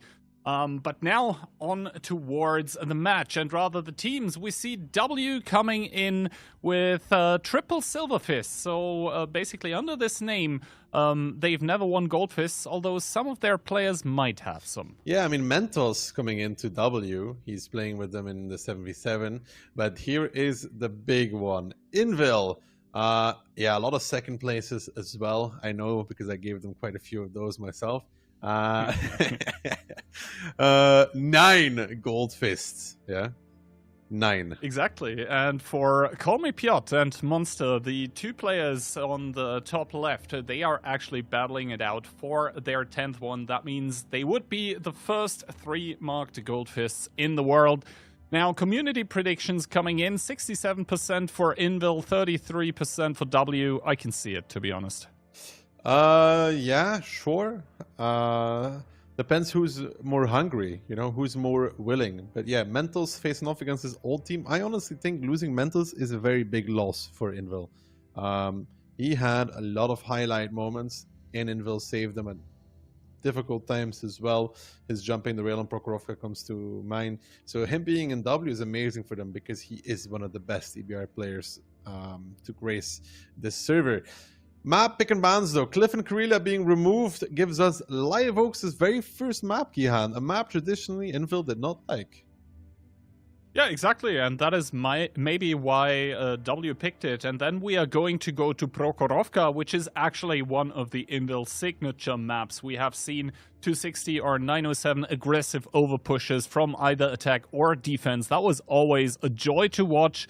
And if after 2 maps, like the last match, we don't have a winner yet, we are going to go in towards Fisherman's Bay, which might be an interesting one to watch, considering we'll then see a different take on it, possibly, compared to what we have last seen. And then, tiebreaker, if we get to it, if we really have to go the distance, that one is going to happen on Sand River. If it goes the distance. If that is the case. Predictions though. Ooh, Keyhand going for Invil, Molf going for W, and myself also going for W. Little bit split here. Indeed, it is a bit split. I mean, me going for Invil is mostly off of the fact that, you know, there has always been this story. Invil in groups is one thing. Invil during playoffs is an entirely different story. I think they got it in them, and I really think that Monster and Piotr, they're aiming for the 3-marked gold fist. Of course, but the rest of the team doesn't get the 3-marked gold fist, huh? That is entirely true. But I think they're gonna push their teammates. Let's see what we're gonna get. And obviously for W as a team, they want to get their first gold fist on the board as well. But now in we go in towards the first game of match number 2 of the day. And Invil is coming in with triple 260, double STRV, double EBR, and that is 8 IS-7s. So a lot of Soviet heavy tanks. Yeah, that is quite matched up by W's. I think it's 8 as well, or 9 to 60s, W100, a 60p, a Hori, and double EBR as well. So, I would say a little bit of a different approach in terms of, you know, tanks that we are going to see here. Invil, they are really aggressive in your face, and then they have that STRV support. And for W, I mean, they should win out in like an entrenched battle, just because, you know, that double E100 does tend to add quite a bit of beef. But now we see Monster against his former teammates of Chucky, Mentos against his former teammates of Monster and Chucky, trying to push them away, and he doesn't really get the info, or now he finally does, that Invil is here to stay with a lot of IS-7s and 260s. Are they going to take damage on the crossing here? So far, only one shot in towards Conrad. That was pretty cheap. Yeah, that was pretty cheap all across the board, and they're going to be committing here as well, while also simultaneously taking under with YOLO and Profuse. And W here in this current situation is not really in the best of shape right now. Yeah, no, W has to kind of back away a little bit. Call me Piotr, the team captain, leading the charge with his IS-7, trying to chase the tanks of W away, and he kind of succeeds. But now DJ does get spotted in the middle of the map in that STRV. And remember, all of those Soviet guns are 122mm plus guns. This means overmatch, even with the APCRs on towards the STRV. DJ just barely staying alive. Well, here comes this red blob though of Invil, Panzer, Fury, Piotr, Never, T-Sec, Rexar. They're all pushing in now, leading the charge, coming back in with these IS-7s, trying to make a difference here. T-Sec down towards the 2-shot almost immediately. He will be probably the first one to fall, or it's going to be Ali. No, it's going to be T-Sec, Ali, and Kono going to be joining him rather quickly. And W here with this pocket of 260s trying to play it out, but Invil have the guns, Invil have the angles. They want to clean up this part of the map and then re-establish dominance. But can W do something about this? Miku down towards the 1-shot. They're trying to suppress DJ at the very least, but he's probably going to fall. They do find that one STRV, though. That's a pretty big kill. But can W do more than this? That's the question. Tarks now getting peppered from behind by the other STRV of Franak, and Invil does seem to have the lead in this very first game to bring it. And you got to remember, it's W160p. That's a lot of HP on the north side of the map for W. That's not really contributing. At the same time, Mentos so far managed to stay alive, but Invil, they still have double EBR, and one of them with a lot of HP, and you mentioned it, the 60 TPs, the E100s, they're all out of the fight. This is why Invil is now trying to press the advantage that they have in the south. Frugo, the team captain of W, going down towards 1-shot. Ozek about to be reloaded, but does bounce on towards Frugo. That manages to stay alive for now. Piotr now threatening the peak, and indeed never picks it up, and this means that Invil are going to take down the tanks that W have here in the south. And yes, the HP might seem kind of close, but the gun Stucky, they aren't. Positions as well. I mean, they have that double E100 that still carries 6k HP. They finish off Yos. Now it's 4 versus 9 for W. This is over. Invil with some really good moves there initially. Across the south, taking the pocket as well on the 3-4 line. W had no answer to either of those. And then they go for this push, and they know they have the numbers. And this W160p, they're just kind of floating in no man's land in the north. Yeah, indeed. And with super heavy tanks like this on an open map like Live Oaks, you're not really gonna have a fun time against a team that can just readjust, relocate, reposition, and just hit you from new angles every single time. We now see Splotty and Laveliard here trying to aim down the STRV that's in C7, but little do they know that already behind him, or behind them, the tanks of Invil are starting to come in. Itox does get the pickup on the STRV, so that's a bit of crossfire gone, but we already see Ketsai and Chucky, I believe, with their tanks close towards him, so they should be able to, you know, at least keep that E100 busy as the cap does get started by one of the IS-7s, and he doesn't even get spotted. Yeah, there's just not much to be done here unless they do some miraculous recovery, which is just not going to happen. And it's just a good start here for Invil. Quick and aggressive. It's a good blind, or I don't even know if he was spotted. Mentos and Chucky facing off. Monster coming in from behind as well. They pick up that little EBR. Some old teammate on teammate action right there. And yeah, good stuff there from Invil. Very, very good stuff. Very aggressive as well, like we like to see it. And the first round already starting it off with a banger, with Invil taking W completely by surprise. Absolutely. Invil here, once again, with their signature moves of just violence, momentum, and aggression. All of those coming in to overwhelm W in the south of the map. They certainly did not see this much, or this many tanks coming their way this early on. And yeah, Invil, I mean, when you put like 15 Polish guys together into one room and you let them cook for a few years, turns out they become absolutely amazing at World of Tanks. Yeah, they've had a lot of practice as well, Keyhand, right, to reach to this point. So, good stuff there from Invil yet again. Now, W needs to react, hopefully, on Live Oaks, but it was beautiful done from Invil. Maybe it didn't play out the way they thought it was going to play for W, but they got such a great pincer, though, and the double STRV working for them. DJ didn't do all that much, but he was a big nuisance in the side and made sure that those 260s were being kept honest and couldn't really run away. Yeah, and the thing as well is that, you know, Invil did a few things at once, but they never did too much, because that is a problem that teams sometimes run into, is that they try too much at the same time. But for Invil, at least in the past battle, they found the perfect balance between, you know, shoving tanks in towards the enemy's faces, as well as having people on the outside as well to continuously get out that damage farm. Ketsai there on top with 6,000. That means he was continuously in the thick of it and just keeping his tank in the fight. Shout out to him. But yeah, overall, Invil with a very good start. But to be honest, W not looking hopeless. I mean, this round they just got outplayed by Invil with the quick moves, the aggression, the good pincer, and there was not really a recovery point for them. I think Invil didn't give them a point of recovery if you're W, because, you know, you want to run from the south, but you can't. You will take too much damage for it, so you're forced to sit. And they don't have any other tanks. They don't have any mobility left in the rest of the team that can take any part of the map away. Like they have double 60p and E100. W100 and 60p, sorry. Which can't really do anything. They can't overpush the north. They can't push the I7s in the dip. They can really not do anything at all.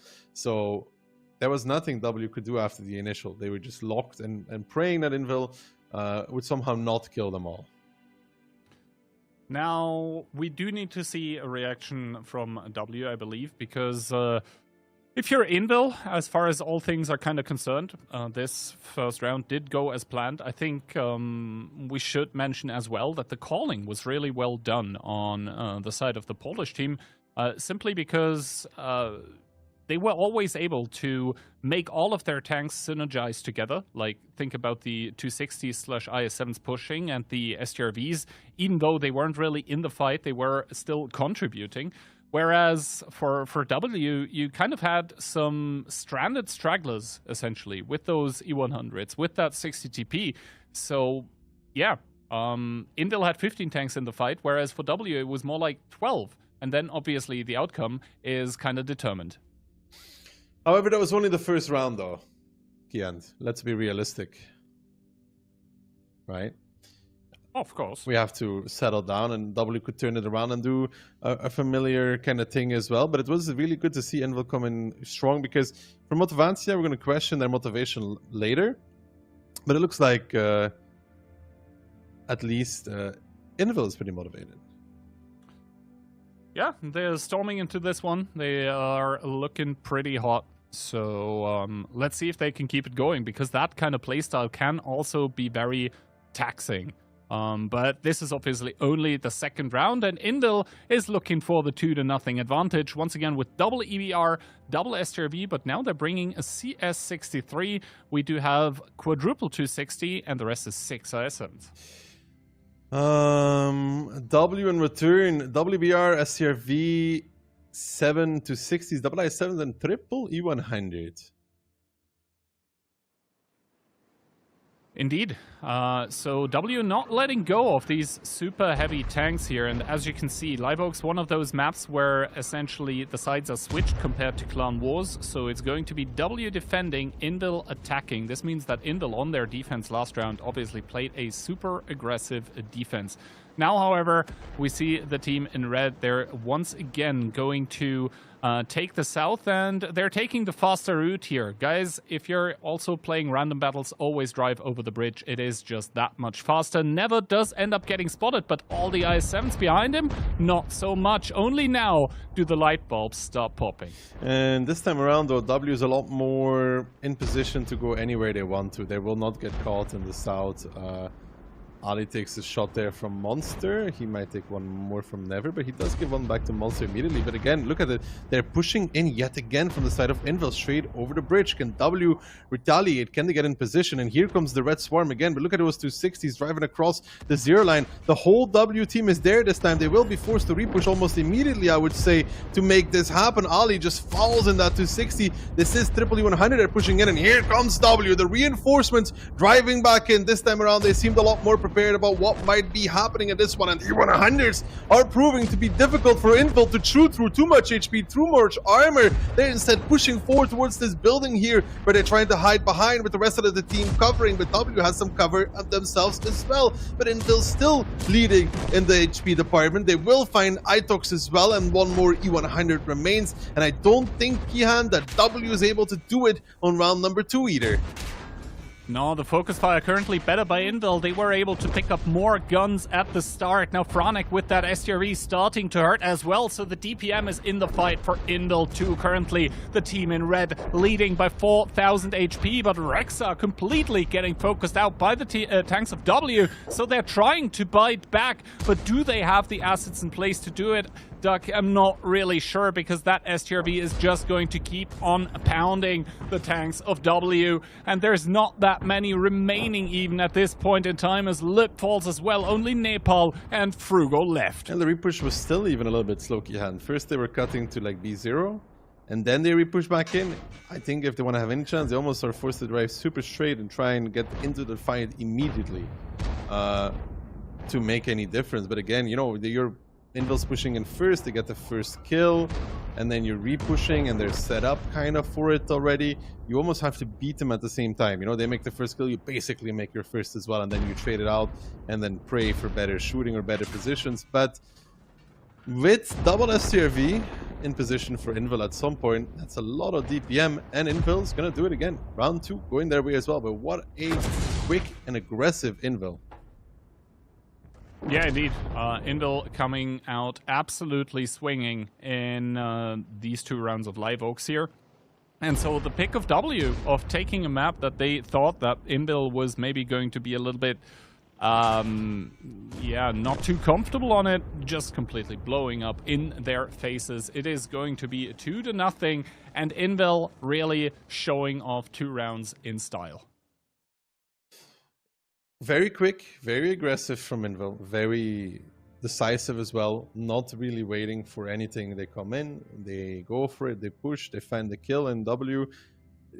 This round they were more aware that Invil could do this, but even then it was just, again, too much to handle. And for Invil, it's like, you know, 2 quick pushes and they both work. It's just a sheer overload on one position, and it's working for them so far.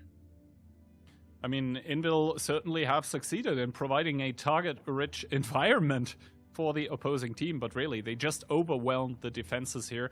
And the fact as well that Indil was able to remove 2-3 tanks very, very early on in the fight, that is the effective DPM that's then missing in the shootout, and from there on out, it's just going to snowball. Now, Fly also with the STRV, had a really, really good game, but it just wasn't enough because there is 4 people on his team that are below 1k damage, and those are exactly those quick kills that I was talking about. That is the DPM that's missing later on. Yeah, Flight at 7k though, you know, but that wasn't enough. It wasn't enough in this one. Well, that was a very quick live oak ski hand. That was an extremely quick live oaks. Yeah, normally when you see live oaks, you lean back in your chair, you get comfy. It's going to be a while, but not today, it seems. No, not today. It's surprising that Inval's going this aggressive. They've been known to go aggressive, but this is even a lot for them. And I expected a little bit slower game on live oaks, but no such thing. Now we're going into Prokhorovka. Aggression can be prominent on that map as well. Yeah, indeed. Prokhorovka, one of those maps that used to be very campy, but then teams like Fame in the past or Invil as well, they've kind of reshaped how the map is played with 260s and 907s, tanks that haven't really been touched in quite a while. So while other tanks were adjusted, those Clan Wars reward tanks haven't really been touched ever since both of them were buffed like years ago. So let's see what exactly the teams have cooked up here. Obviously, it is not entirely out there to expect tanks like, MVYs or Type 71s now, but I think both of them kind of lack the speed that the 260 really does bring. Are we expecting Invil to keep up the pace, or maybe they're going to slow it down? To be honest, if it ain't broke, don't fix it. So from Invil's point of view, I think they can just keep going. I mean, if they've got something like this prepared, of course. I mean, there is ways to play. They were one of the first teams, if you think about it, from a long time ago. They were one of the very first teams to start bringing no EBR on this map.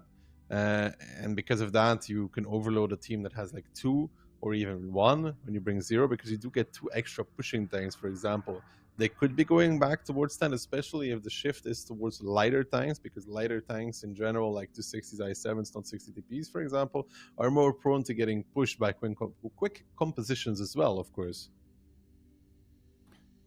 Yeah, I mean, that is always the mind games, for example, that we have in Onslaught as well, especially with the map there, like Ghost Town, is always the question, how many EBRs are you going to bring? And the same kind of thing, the same kind of mind game is happening here on Prokhorovka with, if you just bring too many of them, it's going to end up terribly for you, because then you realistically don't have enough firepower to stop the opposing team.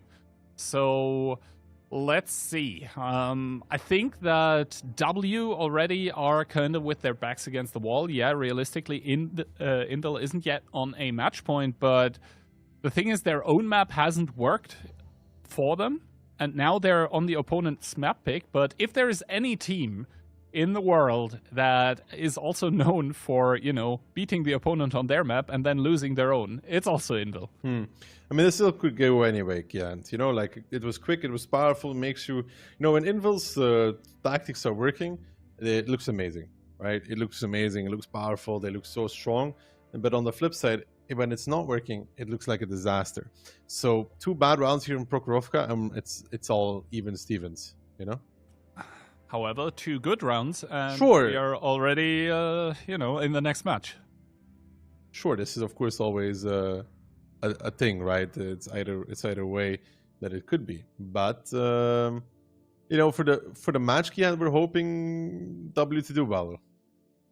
Yeah, exactly. We've had 1 clean sweep already, and personally, as an observer, as a caster, or as a viewer as well, I'm always hoping for not clean sweeps, but obviously there's no way we can influence it. Now, however, Invil are gonna come out with EBRs this time. It's gonna be double EBR together with 1 SRV, triple E5, double mouse, and 7 i7s. In return, there is going to be double mouse as well, double 260, triple Horby, and EBR, triple 907, and IS7, double can opener, and a BZ from W. That's a pretty defensive lineup, Kihan. That is indeed a very defensive lineup, and I'm especially curious as to where the The BZ and the can openers are gonna go. Those are not tanks that usually would be on my list when it comes to Prokhorovka. Like all the IS-7s, the 260s, the 90s, even the Horis, sure, but a BZ-75, that might be quite interesting, as Mentos takes a very aggressive spotting run on the A line here, does get spotted out, takes some damage as well, but should probably be able to make it away, as Chucky is going to build a double bush for himself, but he misses the shot on towards his former teammate, so Mentos, for now, is going to get away. Invil immediately moving towards the 0 line with the majority of their team, but W is quite matching them on this part of the map so far, Keyhand.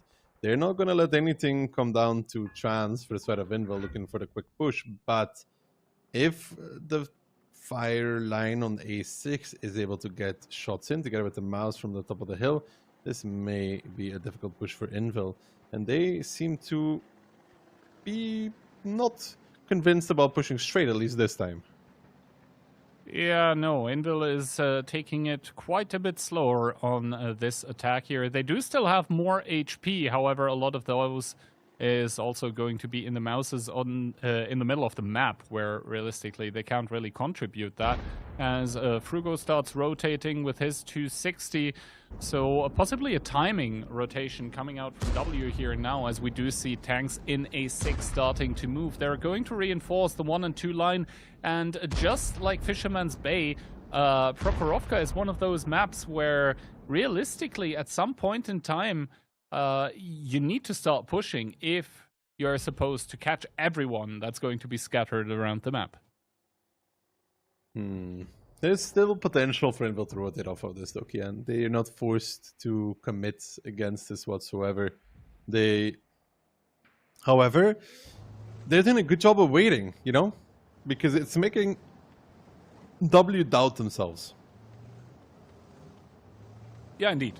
Invil, they seem to have a match plan. They're not getting really ahead of themselves here. Franek has that hold down crossfire position in that E5, blind shots coming in, but as he is unspotted, those do not find the target. And this obviously means that the W tanks in the middle of the map, they need to kind of keep their turret low, because that E5 gun with its heat can be absolutely amazing if you get like turret size from mouses, for example. And the bigger issue for the E5 there is to hit the shot to begin with.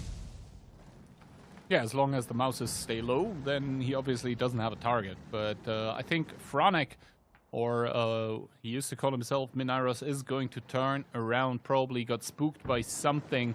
And here, Invil is now starting to take the hill. They do all get spotted for this, possibly by Miku down below in that 907, but now Klurf, I mean, the warning was there a little bit, but I think Invil, they're just going to drive over him. But how much damage are they taking for this is the question. Quite a lot, it turns out. YOLO already down to less than 1k. Yeah, but YOLO and Piotr bailing from the situation, escaping as well, setting up different layers of crossfire. Now the quad IS-7 make that 5 actually, as Rexer is also still coming down, will start climbing these positions, and W can try and hold this, but Profuse and Never are not going to take any fear whatsoever from taking the 0 line position together with D-Sec, and now W is grouping up for a potential repush as Invil's plowing down 1-2 line.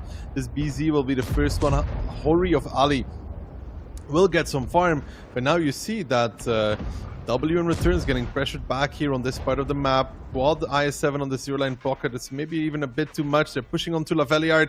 That BZ, no DPM, not a great gun whatsoever. He's gonna boost forward to try and get Ketsai out of this engagement, and he might be able to do that as well, because Ketsai is armor-racked on top of it, but the BZ, not known for the best gun in the game, gets picked up by Chucky in return. And now when we look at the minimap here, and we see W trying to make some desperation move across the lower side, across the water into who knows what even. They have to try something, because yet again they're facing the might that is Invil in this match, and now they're trying to swarm, but they're just getting picked off like chickens in the open, Kia, because there's nobody left on the top. T-Sec, Never, and Rex are just casually reversing back. Where is the term crossfire? Where is it? They don't have any.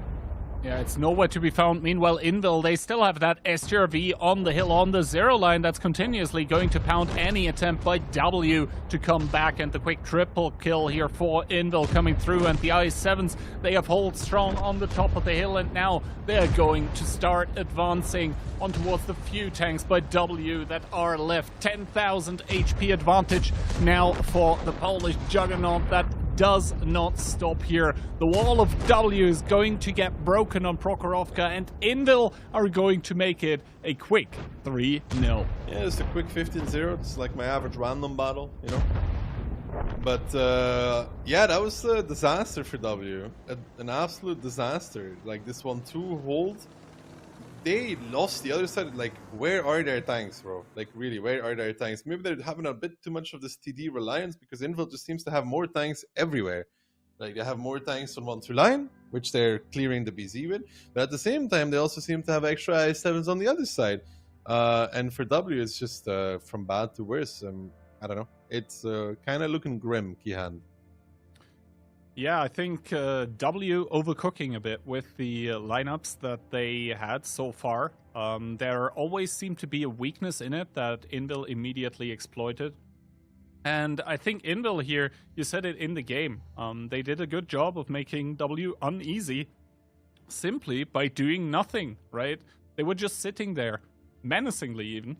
And W then starting the rotations, getting their tanks out of place where they weren't able to do as much damage anymore as was required on towards the pushing tanks by Invil. And this is how you end up with a scoreline like this. In competitive, if you have 15-0, this means that something about the tactic of the team with 0 kills just completely went awry and completely didn't work out. Well, I'm going to say that it's quite over for W. They don't seem to be able to group up, gather up, and muster the required hold against the Invil pushes. And as a result of that, they're looking at a 4-0.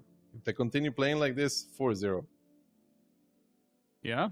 And once again, for Invil, if it's broken, if it isn't broken, don't fix it, right? The same kind of thing has worked out time and time again for themselves here. This time, the only thing that they did different compared to Live Oaks was, well, they waited a little bit and then they started pushing. But time and time again, those aggressive in-your-face pushes that Invil is not unknown for, catching W They're really, off guard. really aggressive today, though. More than usual, even, I find. I don't know about you, but today they seem like super... Like, they're known to be aggressive, but like now they're really just holding W, what it feels like.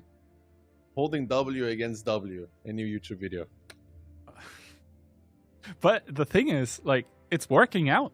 And that is also the sign of a great team, is that they're able to make aggressive pushes like these work. Because, well, not only do they look beautiful, they also require an incredible amount of team coordination.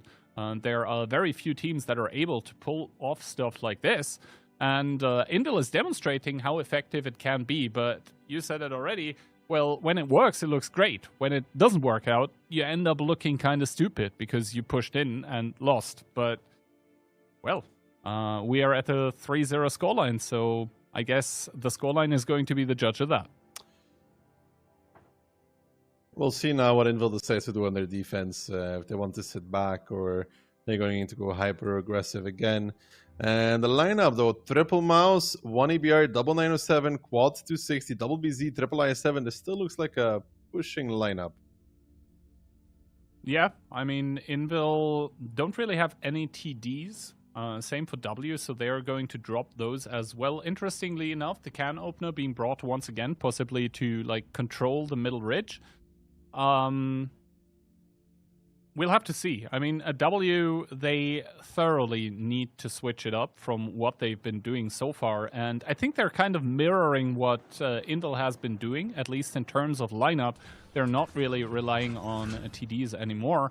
So let's see how this one goes. Initial opening-wise, we do see both EBRs in the middle of the map spotting each other out. Mentos able to get the better of Monster here, as he puts him down towards 860, and now the double BZ from Invil is going to take the ditch in what some would call a power move. Now they're starting to follow up though from every single angle. The 2-line is underway. Conrad Profoods and Panzer Fury, but over the middle you have Franek and Ketsai. And now W getting spotted out on 1-2 line with their tanks as well. It will make Invil stop. They have already sub. Ooh, Monster does get deleted though. W is stopping in return as well now. That EBR falling is pretty massive. Mentos will drop towards a one-shot, but he's alive. He's the only EBR in this battle. Laveliard is finding Rexar as well, who's low, and W finally finding something in this battle. But now Invil coming back across the rails, but I don't think they have the forces here to really do much. Rexar had been hammered. T-Sec is coming, Franek is coming. They might just push back across to try and get this little pocket of W tanks out. Franek leading the charge, but will it be enough? Because the 260s were already low. Invil is up in HP yet again somehow though, but Fly finds a fire on Never, but who's going to finish? It will have to be Fly himself. Laveliard now getting surrounded, and W needs to do something, and their move is over the 3-line, but it doesn't seem like they're doing too much there. We do have to remember though, a lot of the HP from either team currently located on those mouses in the middle of the map who are being ignored. Invil seems to be winning the east, while W in return seems to be winning the 1-2 line. I'm not entirely sure which one you would prefer in this situation, Kian.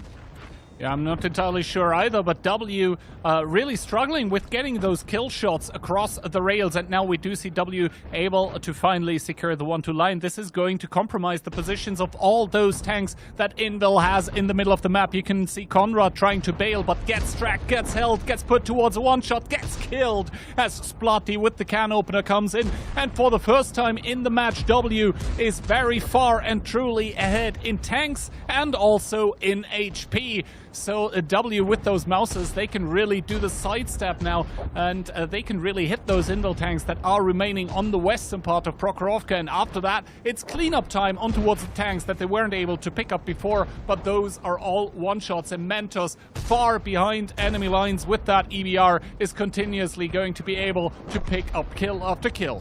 Yeah, the biggest difference there for either team is, Monster exploding and Mentos surviving. W gets some info off of the back of Mentos as well. They're no longer pushing down the 2-line then because they see tanks from Invil. And as a result of that, they win this 1-3 line, and that was the biggest win. Once you win that 2-line, all the tanks in the middle of the map, they start becoming crossfire, they start dying from the hold down tanks, and finally W wakes up. But have they woken up just in time, or Invil will put them to sleep in the rest of this match? We'll have to find out. Yeah, exactly. It's going to be a 3-1 for Invil after the second round of Prokhorovka. But is it going to be too little too late, or are W going to make the full-on remontada? There is a reason that those are extremely rare.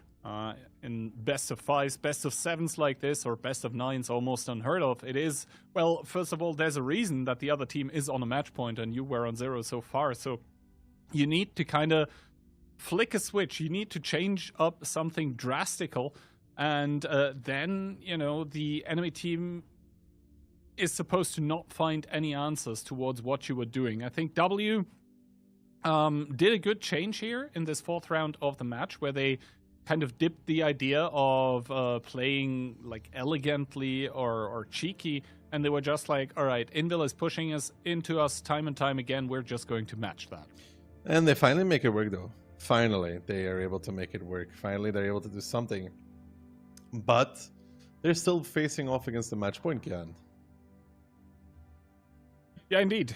First of all, though, the damage numbers here, and Splotty on top with the can opener. Good round for him, but to be honest, good damage spread in the team of W as well. Everyone was in the fight, everyone was trying to contribute. And to be honest, Mentos only 200 damage, but the damage here for the EBR is not the most important thing. The important thing for him is that he stayed alive, and this means constant threat and constant information advantage for his team. Whereas Invil, as soon as their EBR dies, they kind of have to commit.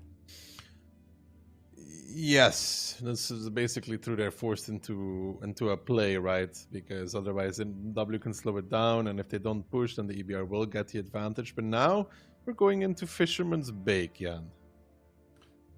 Yeah, in Fisherman's Bay, we saw it before. We essentially saw 2 camps. One of them kind of attempted with the team of Aurora just late on their rotation and then getting picked apart.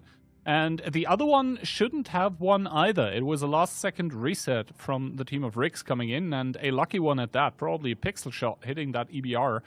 So we're looking at a weird, like, 1-1 split right now, where both of the defenses... Sorry, no.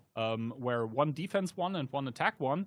But realistically, it should be, you know, not like that. Remind me, Kian, who's attacking first? I will have to take a quick look into our sheet, and then I can tell you that. So it is going to be W attacking first on Fish Bay. Okay, I mean...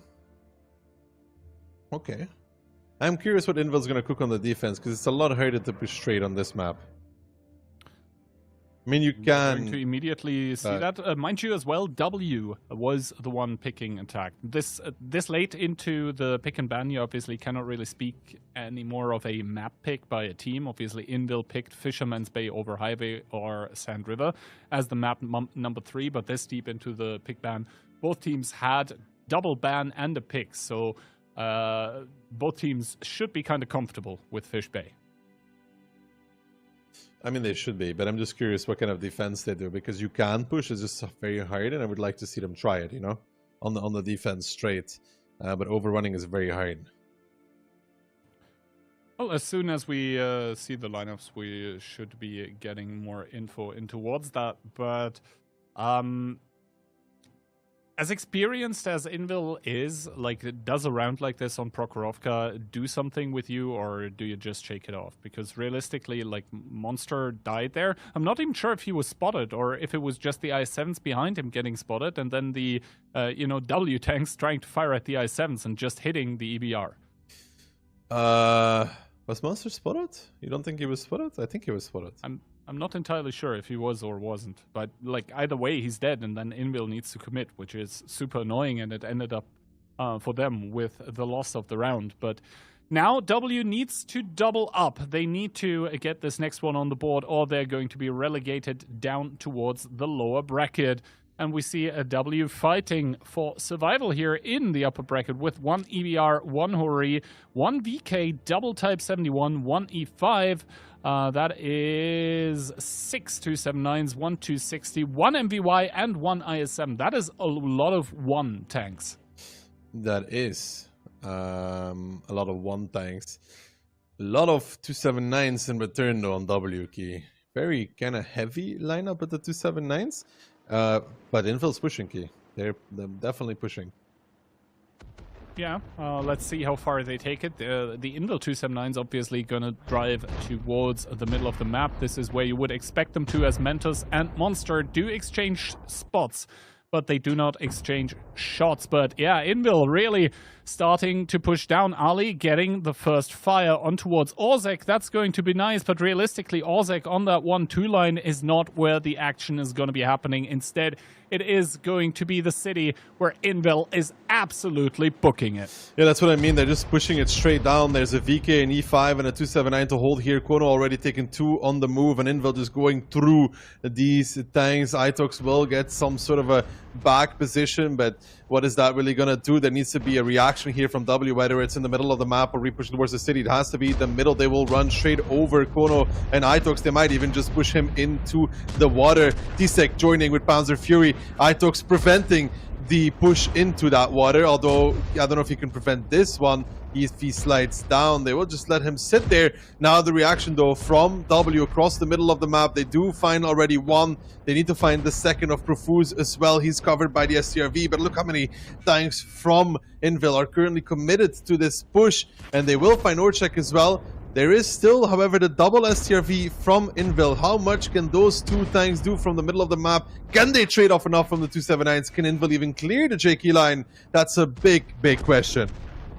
Yeah, I mean, kills now going through across the board, and it seems like Itox has been pushed into the water, so he's not going to be a factor for the remainder of this battle, as W have managed to clear out the middle of the map, and now they need to move away from the guns of those IS-7s. The IS-7s in turn are pushing on towards the Type 71s from W, as Tarksic blows up here. Those STRVs still able to put some fire in towards the heavy tanks of W, as Lup and Piotr now going to duke it out, with Klurf about to make it a 2v1.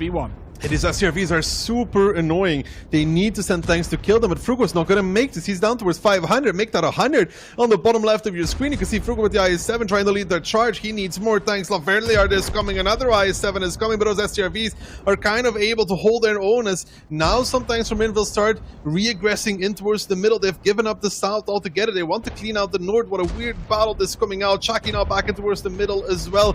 And yeah, you have that pocket of Invil tanks in the south, the 3 of them, but that's not going to do too much either. They're not even going to find the kills, as that gets cleaned up. Invil in return starting to clean up the north, but is that going to be enough to bring this battle to a W is a good question. YOLO's dead to Itox. It seems like he made his way back up on those rocks even. Yeah, somehow the magician Itox emerging back from the water, popping back out of the box, and now Chucky all of a sudden pressured into this push here because they've lost the rest of the map here. They keep losing tanks everywhere, and Chucky is able to get the kill here now. Frugo with another swing, but that's going to be the last one of the battle for him, as Chucky now falls as well. All of a sudden, only 4 tanks remaining for Invil. Yeah, but a lot of HP is on Fly and Nepal here. If they can crossfire Nepal out, then who knows what is possible. Never is coming back in as well. Nepal starting to put some shots in towards that STRV, finding numerous connections. Marcel needs to be real careful. He has the EBR now as well as a nuisance, but I don't think that they can even kill this Miviki hand. I mean, there's a Hori in the middle, an EBR covering as well. How will they even find the angles? Can Monster find a cheeky angle? Those are questions that we need to get answers to. I mean, Never now readjusting with the 260 as Mentos with that EBR puts another shot in towards the STRV. Nepal going down towards one shot, but able to kill the STRV. Monster getting spotted in his EBR, so he needs to drop down. Cannot really stay there for much longer, and now Mentos starting to close the distance. Fly with that full HP. Hori 3 finally starting and deciding to move Mentos with a whiff on towards Monster, so it's going to be Ali to pick it up, and W once again, they say to the God of Death, not today. They do another good hold in this battle. The city push, yeah, there was a lot of tanks committed on very little tanks from W Keyhand, and in return the middle getting overrun, and the SCRVs, they were pumping, but they weren't able to pump just enough. They needed 1 or 2 tanks less in the city to be able to make that work, and I don't know if Mentos can find an angle here, but maybe he could. Ketsai realizes though that there's an EBR behind him. W moving towards the cap, and taking all of this into consideration, Invil still really trying to hammer down these rounds. It's very, very quick. Yeah, Invil trying to do essentially what they did on Live Oaks, which is take the aggression in towards the face of W, but this time it seems like the team of W were just absolutely ready for this. They were able to retaliate. Mentos there does find the angle on towards the 260. And so I think Ketsai now is going to realize that this is going to be all she wrote for him. The kill does go through, and I think even the cap is going to complete. So W basically completing both of the main objectives here, but they're still only going to get a single point. But now within striking distance, yeah, 2-3. It's a crazy recovery from them if you think about it. From 3-0 down, getting hammered, to winning the next 2. I think they can be very happy with that already. They're now transitioning onto the defense, and Invil showing, you know, when it looks good, it looks amazing for them. But when things start going badly, you can see this kind of stuff. And yeah, it was really good. They are within losing distance of a tiebreaker at least. So they need to put a stop to this W train right now. But for W, even if they were to lose this match, Kihan, there's a very big difference between losing like a 4-2 or a 4-0, you know? It shows that, okay, we made mistakes, but they could beat them potentially. Exactly. And we do see here, once again, a pretty good damage spread coming in, albeit some of the tanks, especially that VK-72 of Kono that ended up getting pushed right at the start, are obviously not going to be up there.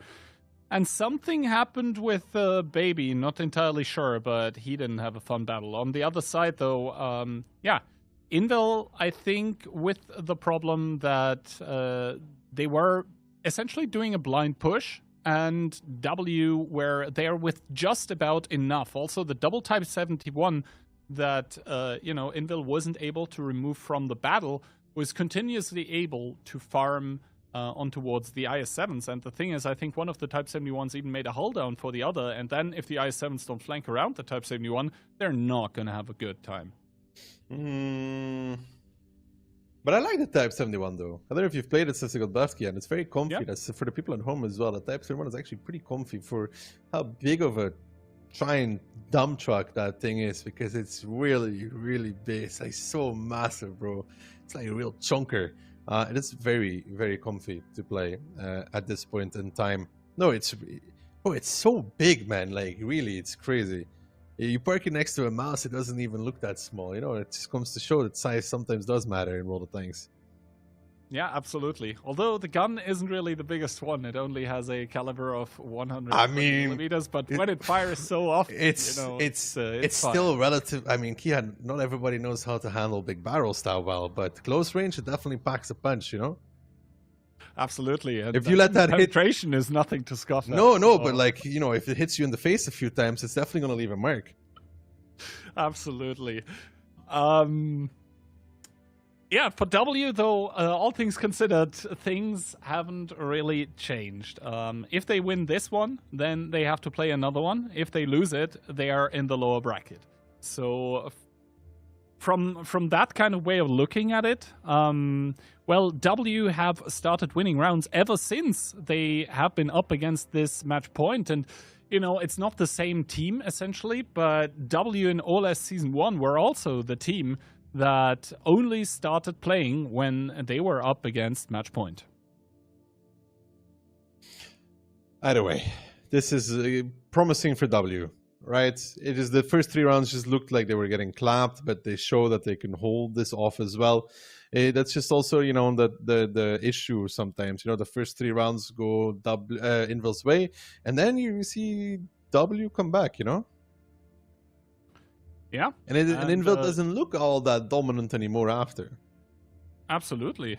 So let's take a look at the lineups because, first of all, Invil, I would say, kind of standard, even though they don't have a lot of 279s for Fisherman's Bay, but coming in with 1 EDR, 1 STRV, triple E5, 1 279. We have, 5 260s, double IS-7, and W100.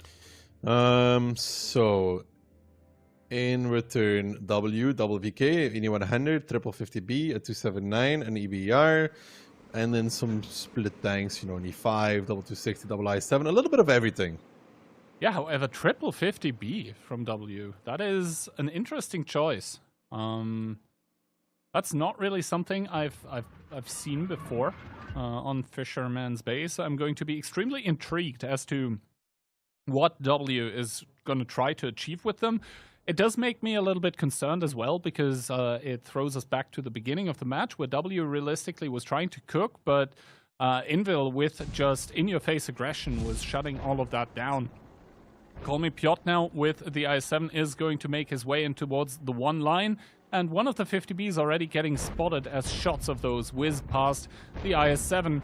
And this means that Invil are going to get a head start in towards the 1-2 line. The 50Bs now starting to pound in towards the 260s. They're not really taking any fire in return, but the thing is that is only 3 50Bs, and that is a lot more Soviet heavy tanks pushing them. Yeah, this time around Invil seems to have found the weak point in this battle, though. The double 279 for them is behind that building on the 5-6 line, and Piotr smells it out. He's like, there's nothing else here. I'm gonna go take this. There is some crossfire coming in from the middle of the map, but these 50Bs trying to rotate out, and the crossfire hits Piotr like a hammer in the face. Minus about 2.1. Good shooting there, but can they do enough? Because now the EBR is spotted off Mentos. If he falls, that would be pretty big already, but he will survive. These 50Bs taking some damage on the escape as well. Baby now trying to get out in the 260. He's down towards the one shot. I don't see him really make it or survive for long enough. Kono in the VK trying to go somewhere, but where does he go? He's getting clapped. Baby down, Kono down, Miku down as well. Oh, baby, a triple for the side of Invil, who find, again, success after a pretty rough mid-game, losing 2 rounds in a row. Now they find the ultimate opening, and they find 3 kills in return as well.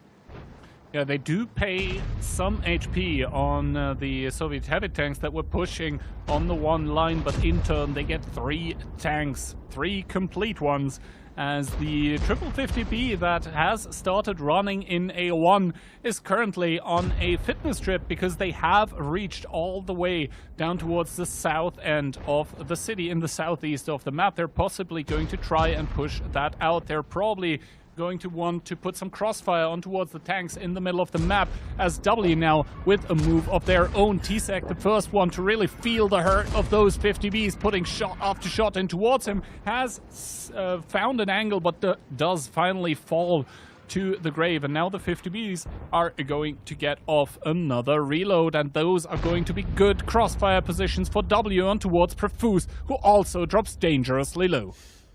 W find success in return now on these 279s and even on a E100 as well that were locked in position, but Frugo with the peak there, minus 1.3. Itox finds the kill. It was unnecessary from Frugo. The only thing, the best thing that W has is that they are defending key. Yeah, well, Frugo does end up falling, so his very healthy tank falls for his 600 HP 279. That would have fallen anyway towards the 2684, so I don't really agree with him peaking there. But obviously on TeamSpeak, it's going to be chaos, as once again the 50Bs, they are on the run, they are on the hunt. This time they're going to relocate to the northeast. The question is, who gets a read on who here? Does W predict Invil or does Invil predict W? Because W is gambling on the north pressure, while Invil is just waiting it out, and they can decide, do we push north, do we push middle, do we push south? Which one do we go for? They push north, they're in trouble. W might try to push back across the A-line, but that would probably result in quite a substantial loss of HP to make it that far. So, as long as they pick south, they're fine. Yeah, because currently the only tank in the south is that 268V4 of Itox. That obviously is able to hold a little bit against a few tanks, but this is not what Invil seems to be going for. Instead, we do see the 260 hit squad once again relocating through the one line, going to the north. So the north hit is what Invil is kind of hovering right now. And for W, they're grouping up those 50Bs for a push in towards the middle of the map. Currently, they're aiming north. So I think W, with putting the 50Bs here in the middle of the map, actually kind of making a smart move, because now if Invil takes 2 out of the 3 options, that would be north or south push, the 50Bs are going to be able to fire. Only if Invil pushes the middle will the 50Bs actually need to start emerging and trading some of their HP. I mean, it seems to be a good gamble here from W so far, though. The stack across the A-line will be punished pretty heavily. I think W might just be able to do this, Gihan. Honestly speaking, if this gets spotted out, Piotr pushing up, he's just clearing and his low HPI is 7. If any of the tanks here on the A-line gets spotted out, it will be pretty rough, and they're already spotted. Now, what can W do? How much damage comes in from these 50Bs? They're letting off a shot or 2 already. Orchek down towards 800. He's the first one to get anything. Fly and Yos. Now they have targets to pick from. Fire targets to pound as well. They are spotted out themselves as well, but they are doing the damage. Conrad deleted. Disappears altogether in that 260. That's the 50Bs doing their work. And now this push from Invil. Look how much HP they have taken in terms of damage for this, Gihan, because they were even before this and now they're about 3,000 down. Yeah, absolutely. As YOLO drops down towards a one-shot, Lavelyard in that E100, possibly to pick it up. Nope, it's going to be Splotty, and all of a sudden, those tanks by Invil that started marching across the A-line, just getting picked to pieces by all of the guns from W that were situated very, very well. Those 50Bs just tearing Invil apart in the 6th round of the match. Yeah, they went for that push that W was gambling against the A line. They sniffed it out, they got a good read as well, and now as a result of that, they will be finding a tiebreaker. From 3 rounds down to 3 rounds in a row, the miracle of W to bring it back to a tiebreaker. What was the tiebreaker map again?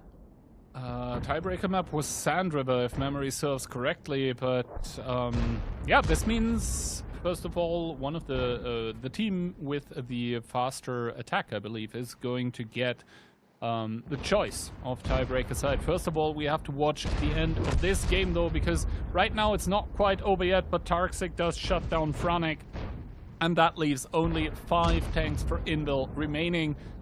It would be an absolute masterclass of a throw if W managed to do it, but I think they are here and they have come to play the tiebreaker. Now, who gets to pick the side? That's a good question. It's the most important question that's coming up. I'm trying to find it right now. Currently, Invil apparently with their Live Oaks attack are going to be fastest, and that kind of makes sense because, well, the Live Oaks rounds were pretty quick. This is yeah, the Live Oaks was super quick, no? Yeah.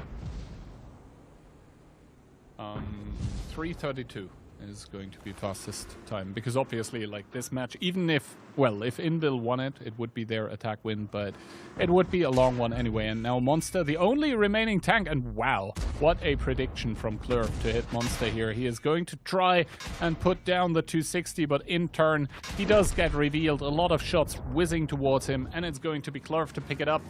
After 6 rounds, we still haven't found a victor. It's going to be 3-3 all even, and currently W must be feeling mighty fine. Yeah, I mean, you would favor them winning 3 rounds in a row, right?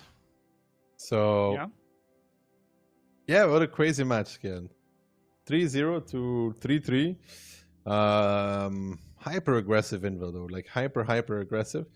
And I'm assuming that whoever has the time on their side will be picking attack here. Yeah, attack normally the east on Sand River, normally the side that is kind of favored, but obviously whenever you pick attack, you have the clock kind of working against you. First of all, though, let's take, my goodness, a look at the post-battle result screen, and we do see that an E100 that gets pushed up on, kind of great. I mean, Laveliard probably was like, call an ambulance. Yeah, well, you're the only one that heard the ambulance, Kihan, so nobody's gonna, really? Yeah, because nobody's gonna understand what you were talking about. There's this magical thing called mute buttons, but... Oh, no. Yeah, well, unlucky, Kihan. Let's just say he's hearing things again, guys. Grandpa, it's time for your meds. Good so. Yep. But yeah, overall, I think the threat of the 50B is really unnerving Invil here. I don't know, but knowing Invil, they're probably not too happy at this point, Kihan, you know? Yeah, no. I mean, they started off with 3 great rounds, but all of a sudden then it just devolved into a dumpster fire. By the way, Invil had the fastest round, and they did pick attack, as you predicted. No surprise there. Yeah. I mean, not gonna lie, after the first 3 rounds, I was like, all right, one more and we go to break again, but we're still here. It's kind of wicked. Yeah, I was expecting a quick run, and it's like, okay, let's focus on the next one already. But no such thing. Invil picking attack is no surprise, so guys, to be honest, on this map. Can W now break it? Invil could slow down on their attack a lot if they wanted to, and put all of the decisions on W, which so far hasn't really been the case in this match. Although historically, when we think about it, Invil on Sand River, not a team to play defensive. Even in tiebreakers from either side, Invil is like the team when it comes to southern shootouts with just 260s and CS63s. Like, just dropping all the gloves, just dropping all the pretends, just playing straight in your face. Yeah, that's also possible. We could get a good old brawl on the K lane. We haven't had that for a long time either. I don't know, Kian. I'm not sure what to predict coming out. I predicted W, but I want Invil to win because then Moff's going to be crying about his prediction, and that would be hilarious to me. So, you know, let's go Invil. All right, that would be exactly my prediction as well, by the way. Oh. When given two evils, I pick no evil. I hope this match comes into a technical defeat for both of the teams. Hear no evil, speak no evil, see no evil. But yeah, we have just about 2 to 3 minutes until this match is definitely going to reach a conclusion. So far, having both teams, seen winning 3 rounds, which one would you favor? Because I think Live Oaks by Indil was super convincing. Yeah, I don't know, Kihant. It is what it is. It would be a crazy lower bracket, though, if you think about it. Yeah, Invil Motivatia lower bracket. That would be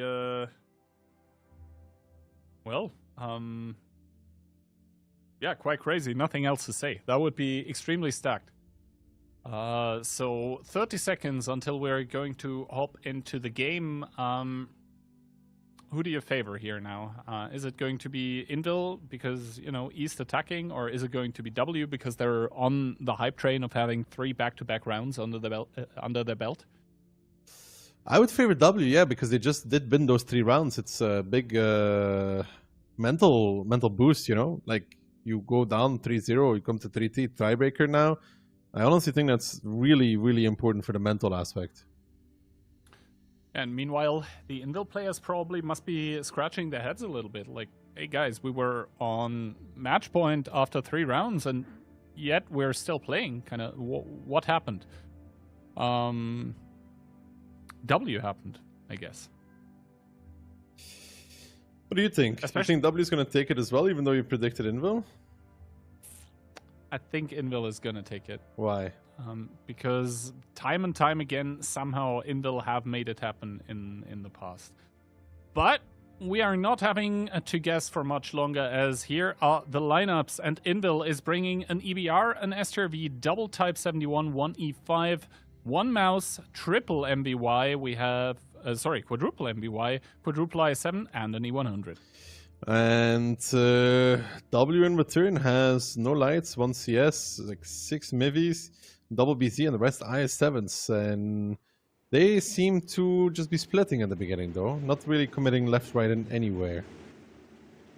Yeah, and I think W, that is, kind of saw what happened to Aurora trying to camp it out in the south with those E3s that immediately ended up getting overrun as Monster and Mentos are going to exchange spots here. Still feels kind of weird to see both of those on different teams, but that is sometimes how it goes, as Invil immediately are going to aggress the K line in the south here with all of those Yo tanks, as well as the Type 71s, the IS7s. They're going to take a lot of map control, as I think Monster took one by the CS63 in the north while giving one as well, but that trade is obviously going to favor the CS63.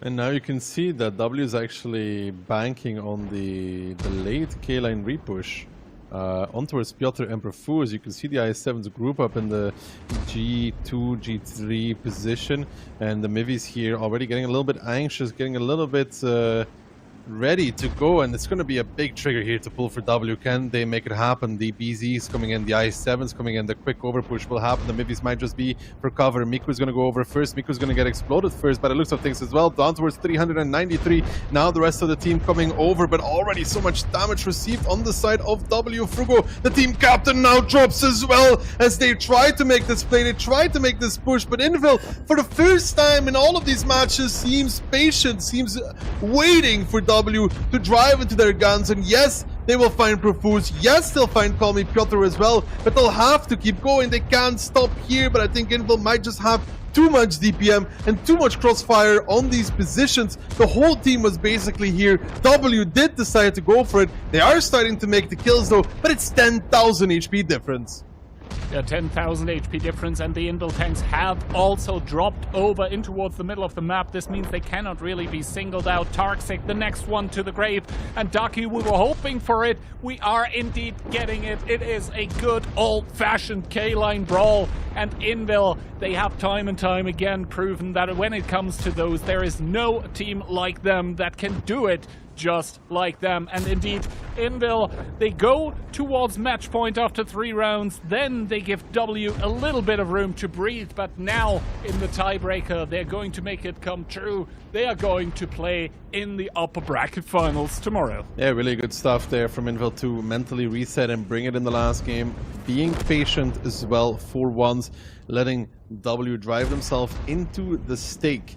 And they were ready and waiting for that, and they do what they're supposed to do. They win it out. Took a little bit longer than expected, but good stuff for Invil. They will be moving on to the upper bracket finals against Rix, which will be played tomorrow, so they get to relax for the rest of the day. W will see them play on later against Vulgus in the lower bracket.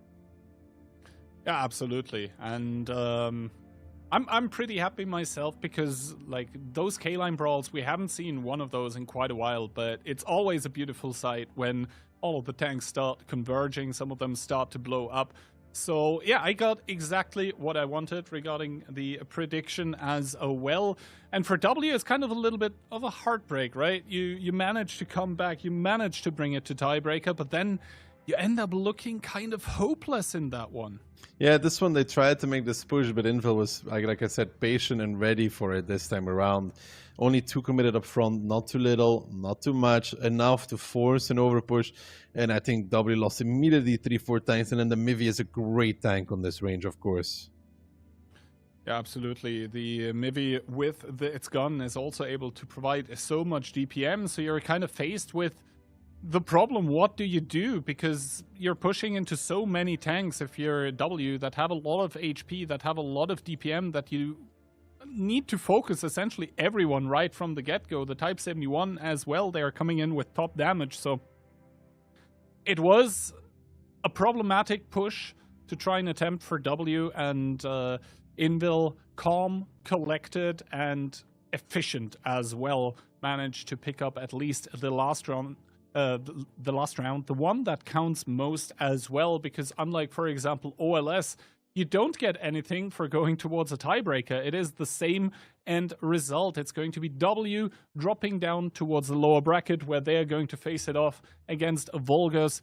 And Invil, they can obviously lean back and, just grab a little bit of popcorn and watch those 2 elimination matches that we actually have coming up. It is going to be very interesting, especially W versus Vulgus. I guess is probably going to be the closest one, but it also depends, because Multi in groups, it really didn't look that solid whatsoever. Yeah, no, Motivacja with an uncharacteristically bad performance, you have to say. I mean, for a lot of teams, getting 3rd in Clan Showdown group stage would be a great achievement, but for Motivacja, it kind of isn't. It is kind of below what they're aiming at. First of all, we are going to get to rest our voices a little bit, and when we come back, it's going to be the first elimination match of the day. Guys, take it away.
Hello, ladies and gentlemen, and welcome back to the Clan Showdown. We're getting into the nitty-gritty now, the lower bracket, a place where heroes are made, and let's see if Motivatia will make themselves a hero here, or Aurora will be continuing on. Motivatia struggled in the group stage a lot, Moff. That is fair to say. It was a lackluster performance from them.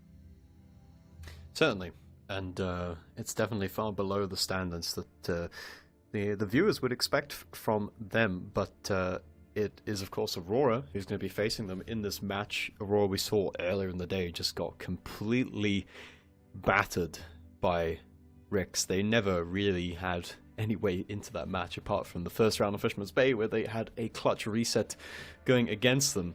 So they're going to have to pick themselves up.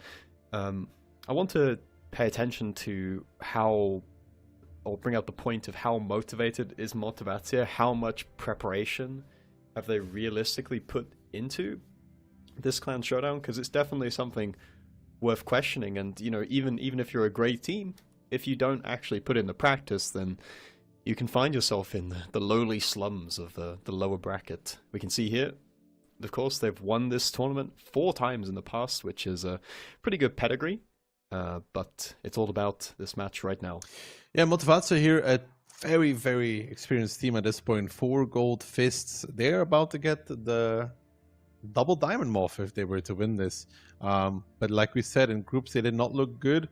But then again, you know, Invil in the past in groups also didn't look good, and then they ended up winning the tournament. So yeah, it's all about that playoff performance. You want to peak in the playoffs, right? Who cares about the group stage? It's irrelevant. And normally we would say, oh, both of these teams, it's really not much hope of making it all the way to the end, because the lower bracket run is a really, really treacherous and long road to make. But as we've seen in OLS, the last OLS, the team that ended up winning that went all the way through the lower bracket. So it is something that's possible, but it does take a while. Obviously, it's also only best of 5 for both of these teams, so it'll be first to 3 points, which is going to make it a very, very quick match, assuming they don't camp on every single round.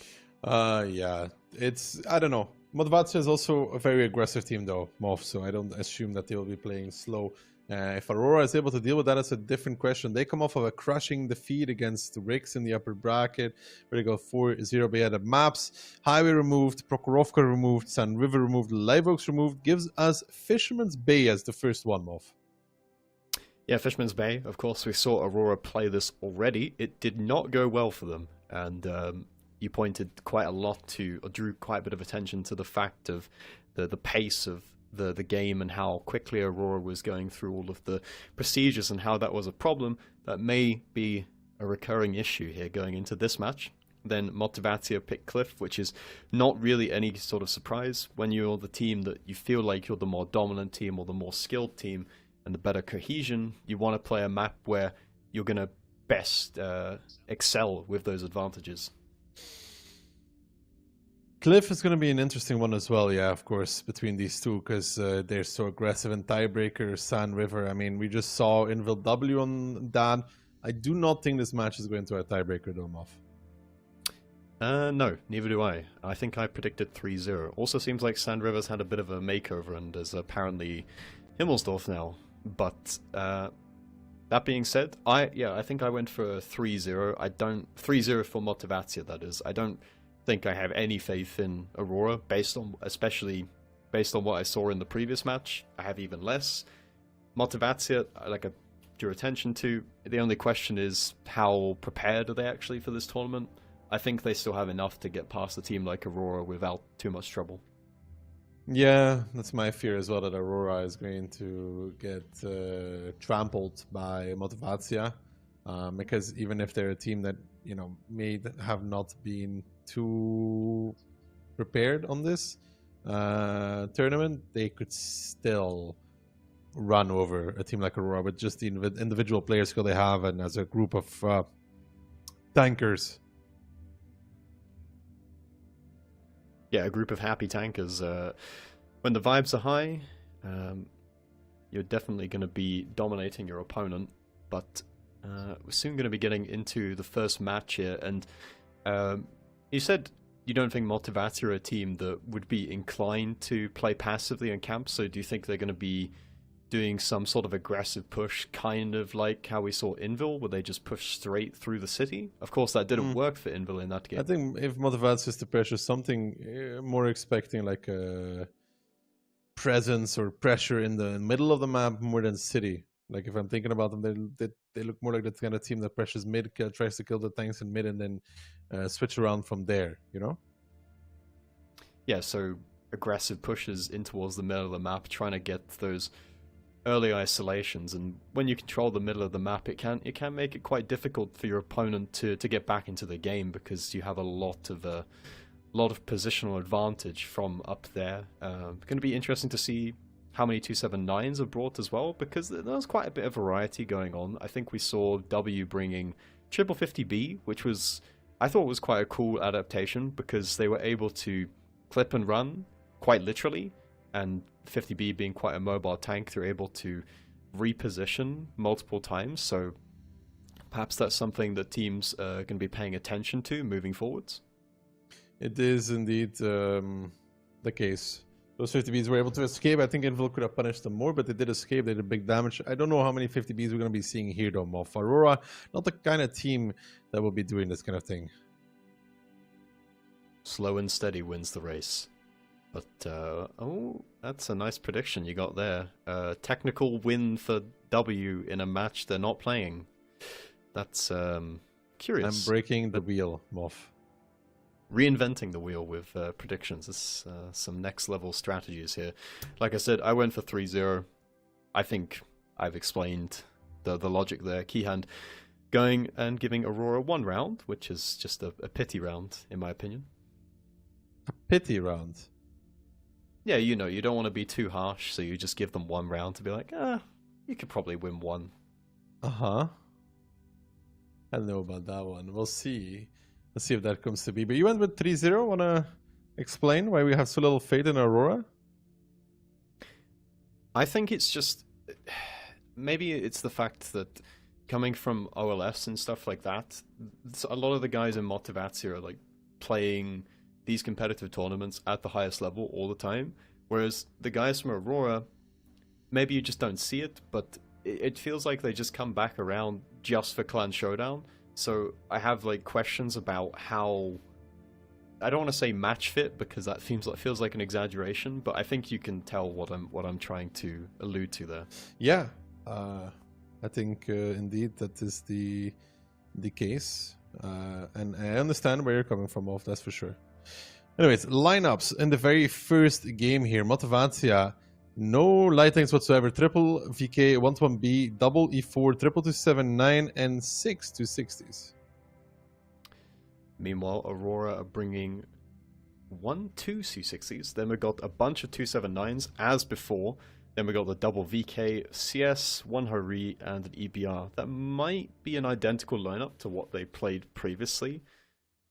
Can't quite remember that, but again, the double VK or triple VK from Motivatia, clearly a fan favorite of both of the teams here. That 350 Heat, going to be playing some golf if they can make it work. But it's slow lineups from both these teams, so initial aggression will not be too high, to be honest.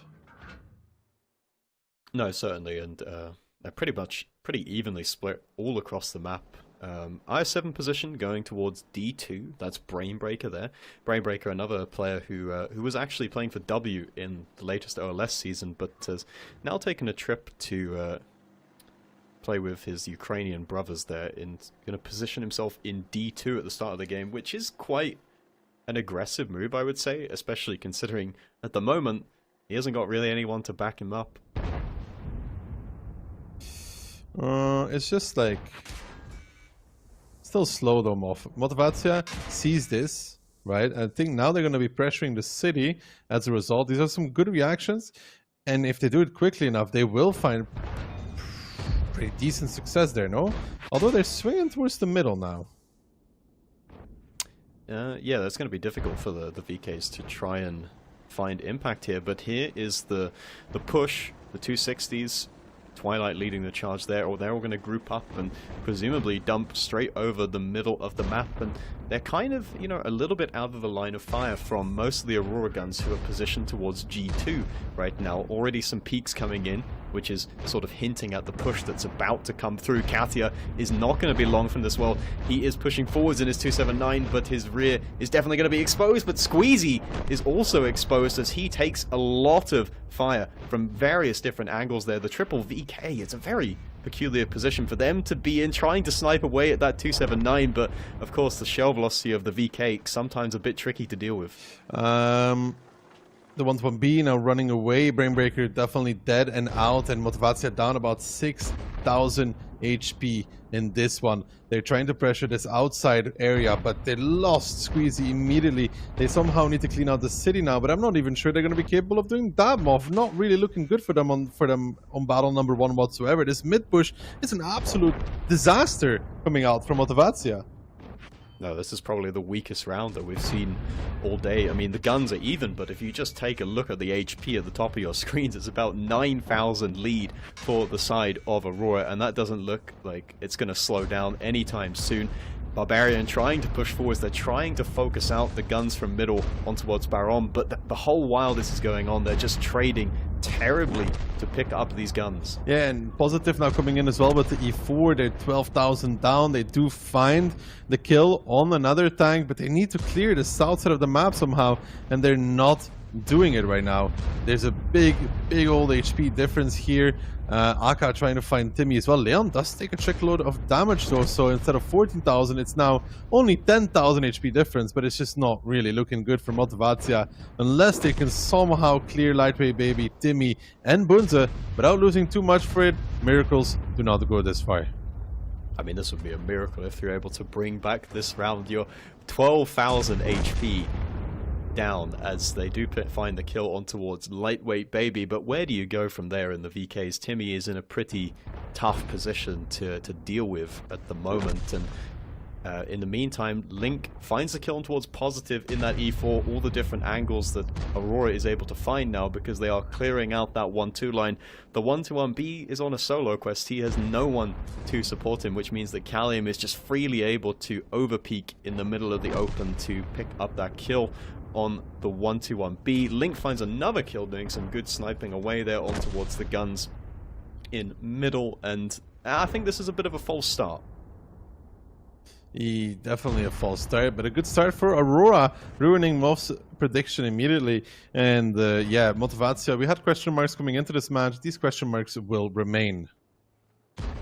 Yeah, I'm happy to eat my words if it means we get a competitive match here. And Aurora, I mean, they didn't really do much wrong. They just soaked up the pressure that came from Motivatia. Motivatia, of course, defending. They didn't need to make this kind of a push, but Aurora handled it well enough. It was very much a failure to launch for Motivatia in the first round here, and they're going to need to wake up real fast because being only a best of 5, Aurora only need to win 2 more rounds to actually take the series. Yeah. This would be indeed really great for them. And this was a very simple round for Aurora. I don't know. I think they're a bit confused to what even happened in this battle themselves. Because I am.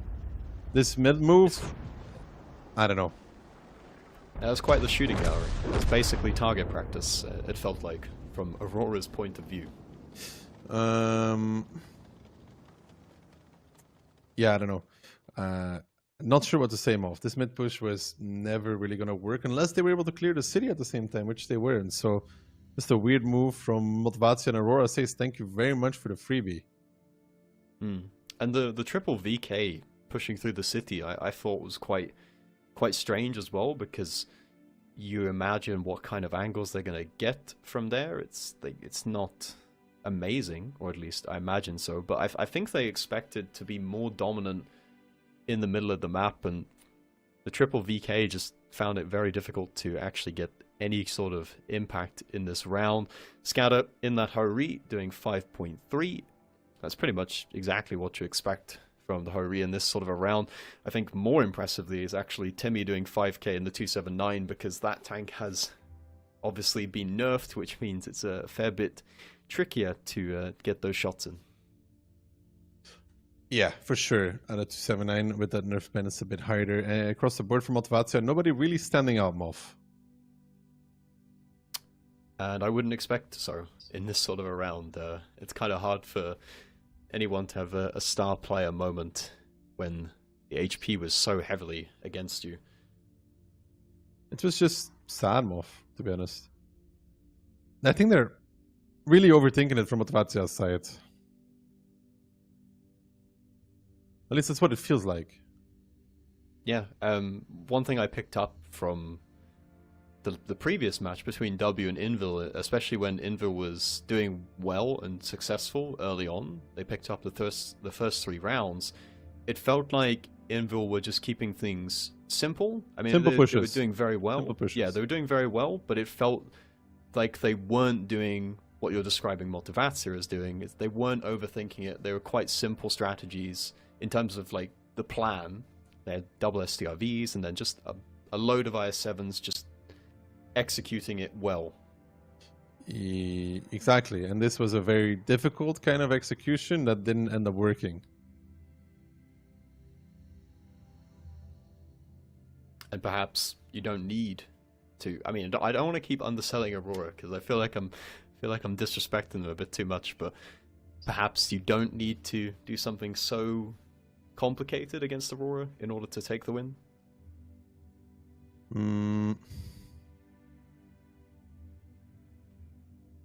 So, yeah, I mean, maybe we're a bit under-evaluating Aurora because they got clamped by Rix. Maybe they were just mentally ahead, but they didn't really have to do much to get the win. I think that's why we're mainly focusing on Motivatia. Yeah, because what can you say from Aurora's point of view? They shot well. That's pretty much it. And you know, as the further we go into the tournament, we're going to get a better idea of the pecking order of all of the teams. And as said previously, at the moment, Rix look like kind of the strongest team, right? So far, yes. So far. But we will see tomorrow how they really match up against Invil, though. They didn't really seem to struggle in their match, though. No, and I think that's mostly what I'm leaning into is how effortless it kind of seemed. Apart from that one close game on Fisherman's Bay, it was a very complete performance, a clean sheet, you might say. Yeah, after the first round, it was pretty straightforward. But straightforward is Motivatia's lineup again this time around. 5 260s, double IS-7, Hori, CS, VK, W5, and double 279. Meanwhile, Aurora are bringing triple E5 themselves, double Hori. They've got what it looks to be 6 279s, and they've got triple 260, and of course Alexandros in his EBR. No EBR from the side of Motivatia though, which is not like the most uncommon thing these days, but it's still a curious choice. And look at Motivatia just sitting here. That is a shooting game. Yeah, but they're not going to get anything from there though.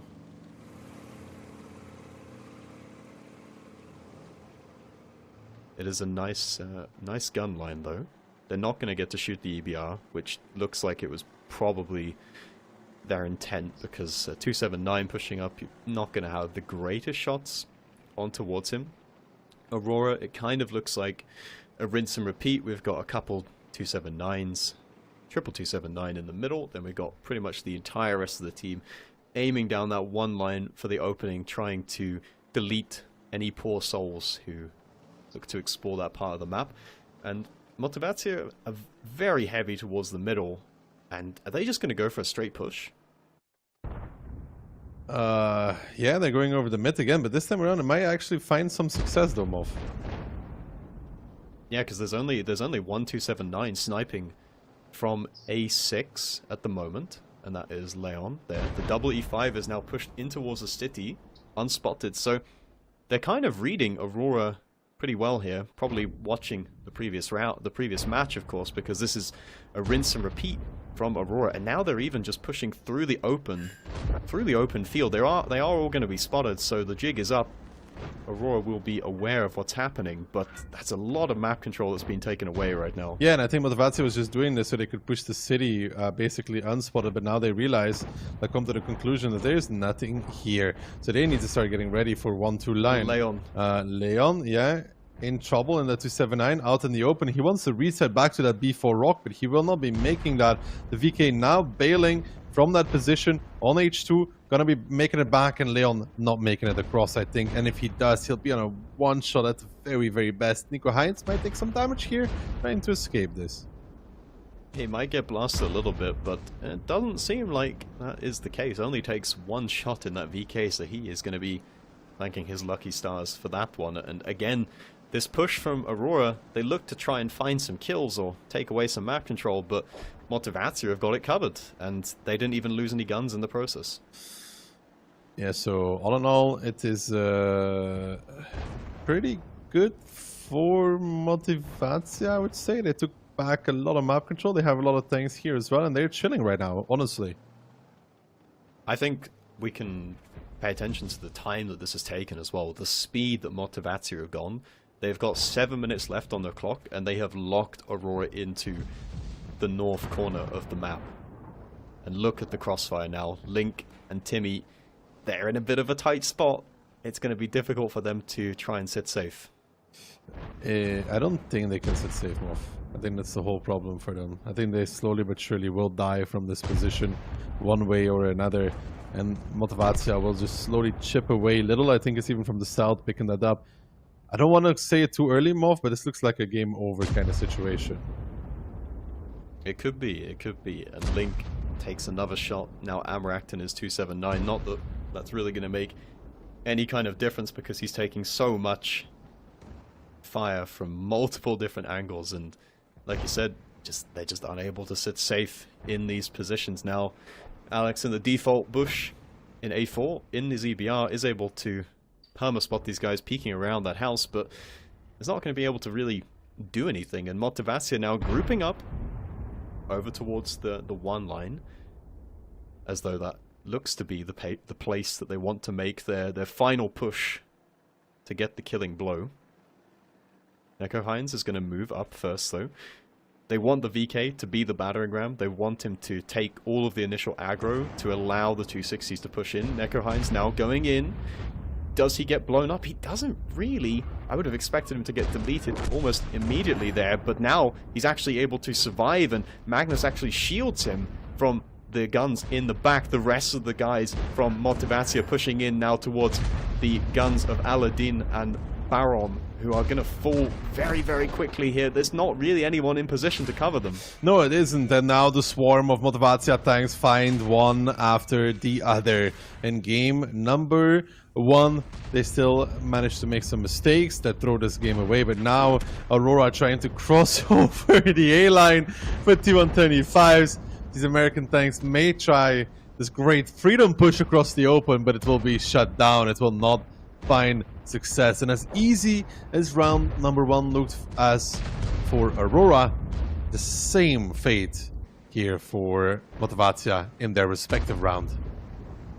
Yeah, both teams kind of experiencing some non-starter rounds here. I mean, we might as well just write off this entire map of Fish Bay and then call this a best of 3, because this game is pretty much done. Motivatia outpositioned and outminded Aurora in this one, and Aurora, I think they're kind of facing they're kind of paying the price for recycled strategy that they used earlier today. Yeah, I mean, Motivatia seemed pretty aware that Aurora may not be defending that area too much because they didn't before, and they find a pretty easy round. Do keep in mind this is best of 5, so we're already at the halfway point for this match, basically. Yeah, and like I said, we can write off this map and move into what would now be the best of 3. I'm not sure what the next map is. It's escaped my memory, but I don't really know what to say much about these rounds. Both of the teams just had a show of dominance. We are going to be moving on towards Cliff, which is Motivatia's pick, and would we say that that's going to be pretty strong for them? Probably. Squeezy doing 5k. Squeezy, of course, former MVP from the Season 1 of the Onslaught Legends series, so we would expect nothing less from him in the E5, just chipping away at all those 279s in the middle of the map in the early part of that round, and the rest of the team pretty much even damage spread because they were all looking to pick up the pieces and try and farm as much as possible. So, yeah, good stuff from WoT, and then you could say disappointing from Aurora. It's just like the flip around from the first round kind of off, where it all looked so easy for Aurora. It all looked so hard this time around. And WoT was trying to do something complex again, though, trying to break some defense. They were expecting tanks to be in the city, but they weren't. But playing a 1-2 death mob, we know it's hard with the positions Aurora had. Who would you say did it worse? Who had the worst Aurora. Experience on Fish Bay? Aurora, actually. You lose 3 tanks for free, and you sit in 1-2 after.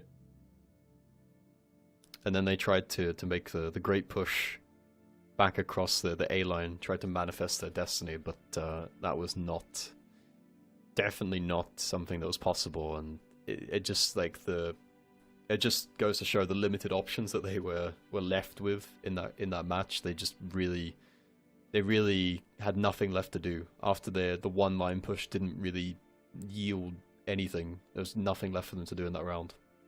Cliff, however, Moth coming up now is an interesting one. Aurora never strikes me as the best Cliff team. It's a bit too fast, for them. At least Maybe. That's how I would look at it. WoT have been a pretty good Cliff team, though. I don't know what to expect. I'm expecting like a 2-round win for WoT here and move on, to be honest with you. A quick 2-0, and then we move on to the last match of the day. I'm curious to see what the meta is going to be on this map, because there's a lot of evolution, and because the meta is moved into a place where you don't have tanks which are perfect for every single situation. It just opens up different possibilities of tanks that you can bring. So there's always a possibility that someone's going to cook something up real special. On the other hand, could just be aggressive pushes with Russian heavies. What kind of game are we expecting here? If Aurora are playing from the south first, I would expect. I feel like they're the sort of team that would like to aim up at the hill from the bottom side with a lot of guns.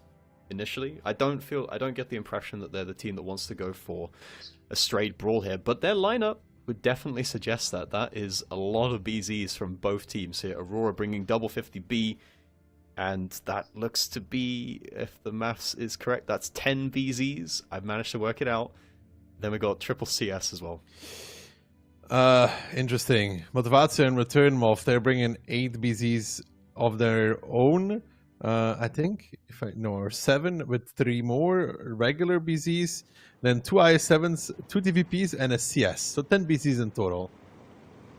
Double TVP is interesting, given that the lack of damage output from the tank. It's usually seen as a slightly weaker pick, but of course the faster reload time means you can able to pump a lot of damage in a very short space of time, and it is a big aggro push here. The BZs from WoT pushing into Donut from the bottom side, and there's not a lot of fire coming in towards them right now. Meanwhile, Aurora are going into the pocket in G2 with double CS, but they're going to have to be careful because they're probably going to get pushed straight on towards by BZs. Aurora, meanwhile, they're pushing straight over the middle of the map. Barbarian trying to get out of the crossfire, trying to run away, but he's going to get sniped away from the back by the Hurricane and the CS from G2 as well. Also going to get shot from the bottom side, but they may take the hill here. Magnus now try to take it from the opposite side. There's a role reversal. Both teams taking the opposite side of the hill here, and Link has fallen off. He's died.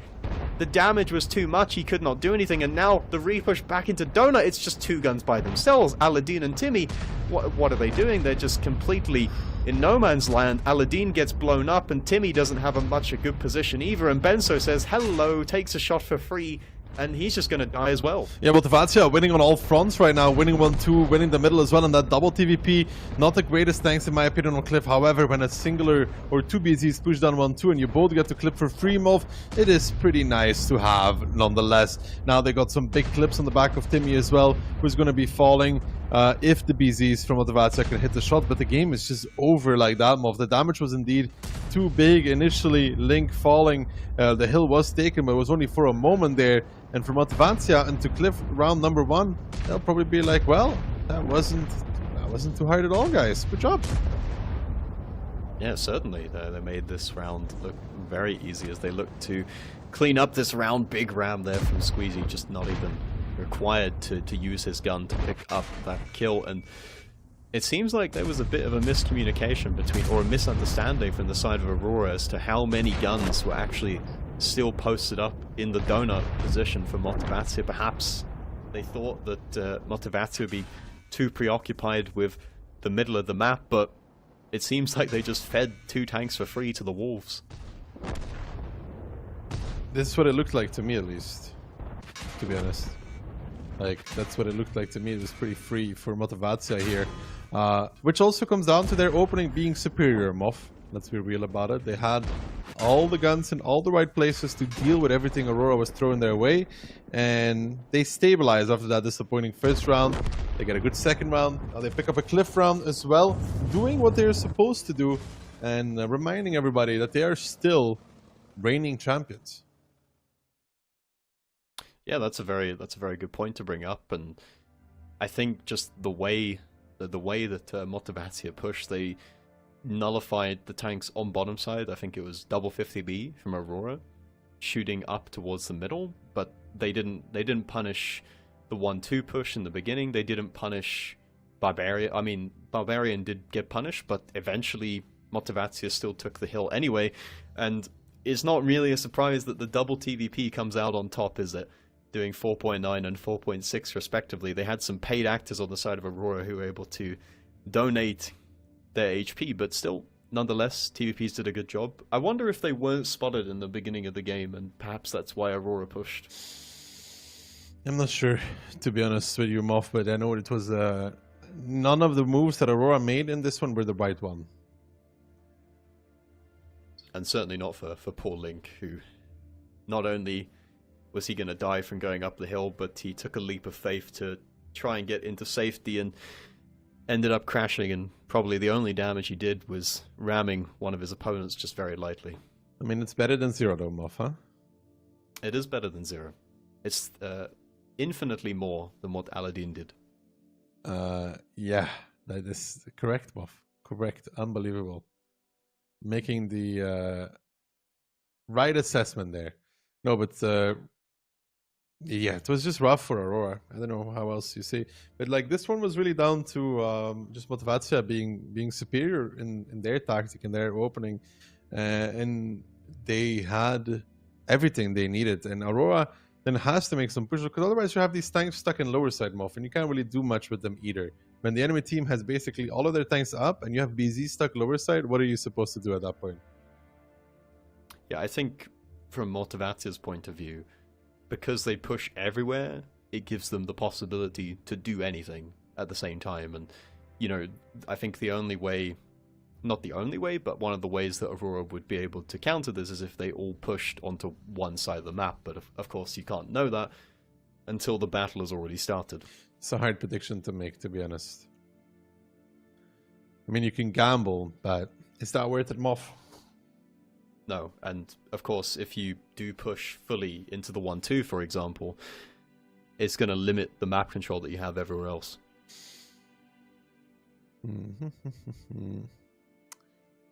Do we think this is the end of Aurora, Moff, right here, right now? It looks that way. It looks that way. But we've been shocked. We've been shocked earlier today. W came back from match point and almost did the reverse sweep. I don't think I have the same the same confidence that Aurora are going to be able to do that, but anything is possible. I mean, one round tiebreaker and then anything can happen. Who has the quickest attack so far? It would almost certainly be Motivatia, no? Yeah, I guess so. Liberty in Motivatia is going to be rocking the BZ yet again, together with like, I don't know, 10 of them in total. An EBR, a CS, and triple 50B. Meanwhile, Aurora bringing the double 50B. Then we've got the BZ72 ones, which is a slight alternative to the BZ. I think it gets more rockets, if I'm not mistaken, which has some advantages. I think it might also have more gun depression, but it's quite a rare tank. You don't really see it all too often outside of Cliff on this particular map. We've got a split from both of the teams here. Aggressive spotting run from Positive in the EBR. That's going to get his team the info that they need. He's even got HP boost on that EBR, which is a curious choice for sure, because he knows that it's going to be a big brawl, as always, on Cliff. Magnus taking some early damage here. 50B's just doing a little bit of chip away, and Motivatia are going to push back across towards them, towards that donut. Is there going to be enough crossfire coming in from the middle of the map? It doesn't look to be that way right now, but Motivatia find themselves in a bit of a tough spot. The guys from bottom side need to come in right here, right now, or they're going to be baiting their team. Now the 50Bs are coming in from the lower side, the middle getting overrun by Aurora. That's standard, that's normal. Rerolls boosting across in that BZ, but he has Copiat and Positive in front of him, and now the 50B started to put the herd into the side of this Aurora lineup, who's trying to boost out, who's trying to boost past even, but they're losing so much for this. They have their own 50B in location, and the biggest issue for Motivatia is all that HP located currently at that rock in F1, but they are going to be able to clean up the middle and potentially reset into a more defensive attack here. Aladdin and Link now starting to pull back as well. You see that as little Rambo and Aka are coming up. Has Aurora waited too long to make this move back to split map? Potentially, we'll have to see. Now you can see them pull back, but Aladdin and Katja still on that corner, too close, way too close. They're gonna lose one, they're going to lose the other. If this call came in 5 seconds earlier, who knows what Aurora could have done. But now the only thing that's getting done is their HP and their tanks, as Katja is the last remaining survivor on that corner. And yeah, there's a good amount of damage coming in from that CS63, but that's only one tank, Moth, that is dealing the damage currently against these tanks from Motivatia. And the difficulty is the double 50B has a lot of health, but they're both stuck on the bottom side of the map. They cannot support the rest of their team, but Motivatia don't care. They're actually just going to push straight in towards them. They decided that that is the kill that they want to get, and Fairley is right there in a one-shot 50B. Brainbreaker contemplates dropping down on towards him, but he realizes that his team has that situation under control, and he can turn his attention back towards the middle and crossfire Callium, who is trying to make something happen, but there's really nothing going on here for the side of Aurora. As you mentioned, if they wanted to try and split that map, they needed to really get out of the middle a lot sooner than they did. Positive has taken a lot of damage in his EBR, but we'll be more than happy with that, because as long as they're shooting the EBR, they're not shooting a relevant tank. Yeah, and if they made that call like 5 seconds earlier for the side of Aurora, for Aladdin and Katja to back off, and they got to where Callium was, the crossfire would have been a lot more severe and impactful as well. For Benzo as well, the 50Bs wouldn't have to recommit in just yet. They could wait as long as possible.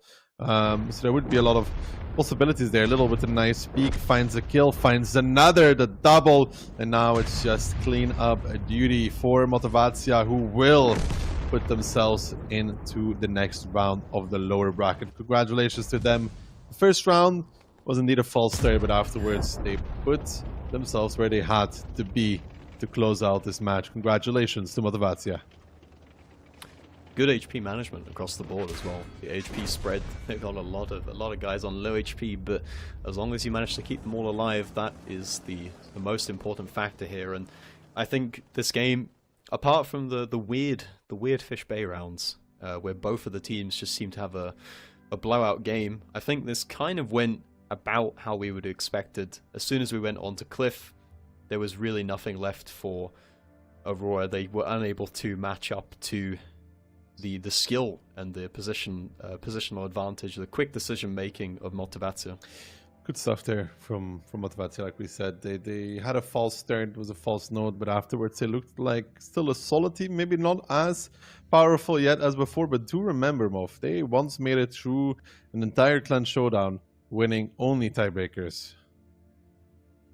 Yeah, and I think the longer the contest goes on for, you're just going to build up steam, you're going to get yourself into the tournament, and maybe just maybe they can make some magic happen. But of course, they've got the whole lower bracket to go through in order to get there, which is a long journey, and we will find out who their opponent is in the next match. That is true. There's one more match on the schedule for today. It's going to be Volgas taking on W, so that is also going to be something. Can Volgas make themselves known in this tournament, or does it end as quickly as it began for them?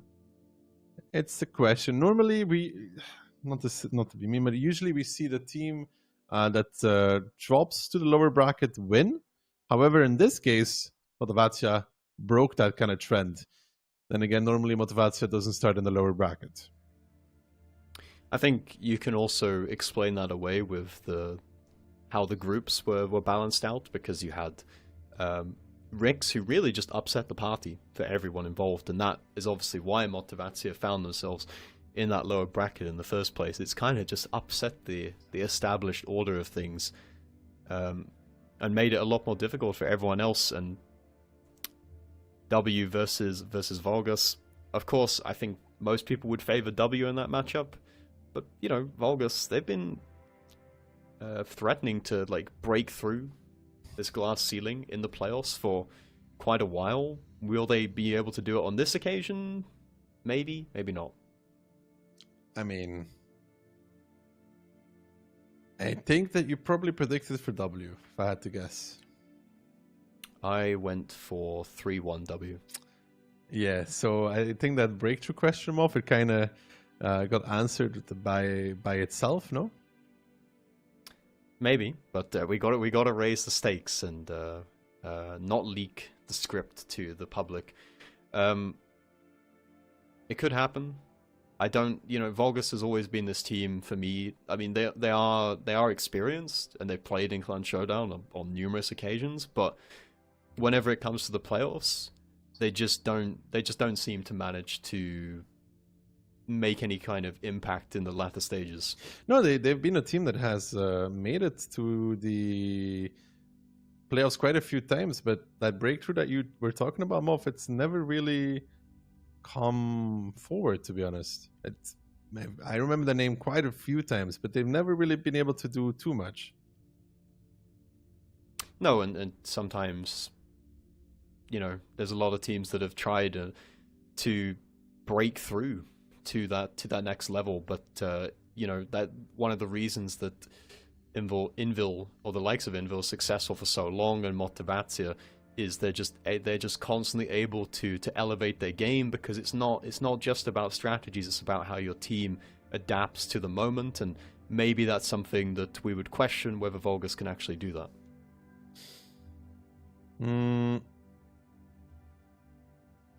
This is indeed maybe this is the time, but the issue for Volgas is that I would have given them higher odds against Motivatia, I think, than against W almost, because W feels a little hungry. After winning OLS, they think that they can take on the world, beat anybody, beat everybody. Where Motivatia, they said themselves they don't really care. Yeah, they've already reached that summit. It doesn't really matter to them either way. Volgas, what I do know is that from their group stage performances, I think they lost to Aurora like 4-3, just as an example. I can go check it for you. Just as an example, I think, and Aurora haven't looked particularly good in this tournament so far in the playoffs, so I don't really, it's kind of why I predicted 3-1. It's not so really just to remind you, Aurora beat Volgas 4-3. Volgas beat Lightning 4-2, which Aurora also needed a tiebreaker for, and Invil basically clapped everybody. So Yeah, that sounds about right. That's basically how it ends. So yeah, if they play, but then again, W is very hungry. But it's still best of 5, and in a best of 5 is anything can happen. You just need that strong start. You know, Aurora with this weird first round win. If they converted the second, all of a sudden you're looking at a tiebreaker. You know? Yeah, and in that scenario, even if they lost, even if they got smashed on Cliff, they would still push it to the final map of the day. And because it's a best of 5, W, in the first match of the day, they went down 3-0 to start things off, and then suddenly they woke up and started playing the game. And in a best of 5, you can't really do that. You've got to be locked in from the very beginning. You can't have a moment like W has where you lose 3 rounds, because if you lose 3 rounds in a best of 5, it's over. So this is the updated bracket now. Motivatia moving on. That leaves us with W and Volga still. Tomorrow we will start it off with Rix versus Invil on the upper bracket finals, and then we will run through the lower bracket to come back into the final match of the day. But that is for tomorrow. Today we focus on W versus Volgas. Yep, that final match that we are going to be waiting for. And, you know, Rix, the team that we looked the strongest so far, that match against Invil tomorrow, that will be the ultimate, like, first hurdle of, like, can you actually challenge to win and beat all of these top teams to take the victory in Clan Showdown? Because I think, again, you know, the group stage performance was good.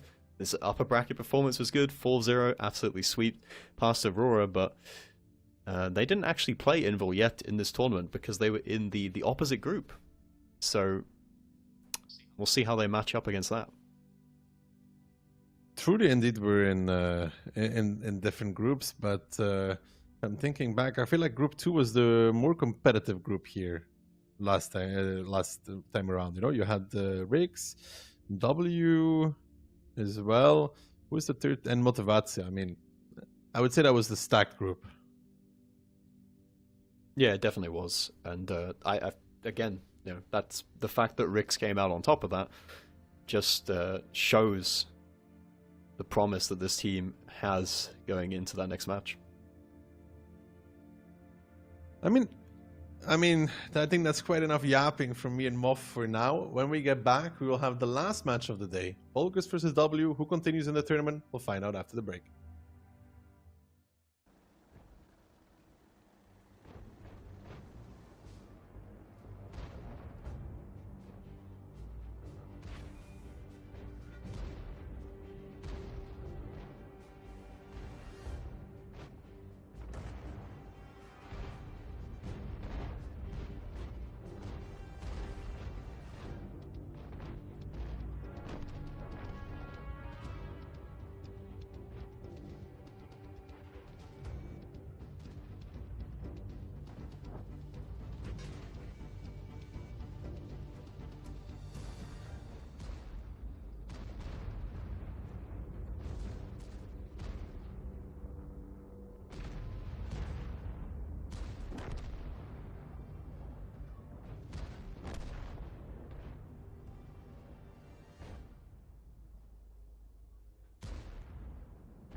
disintegrated.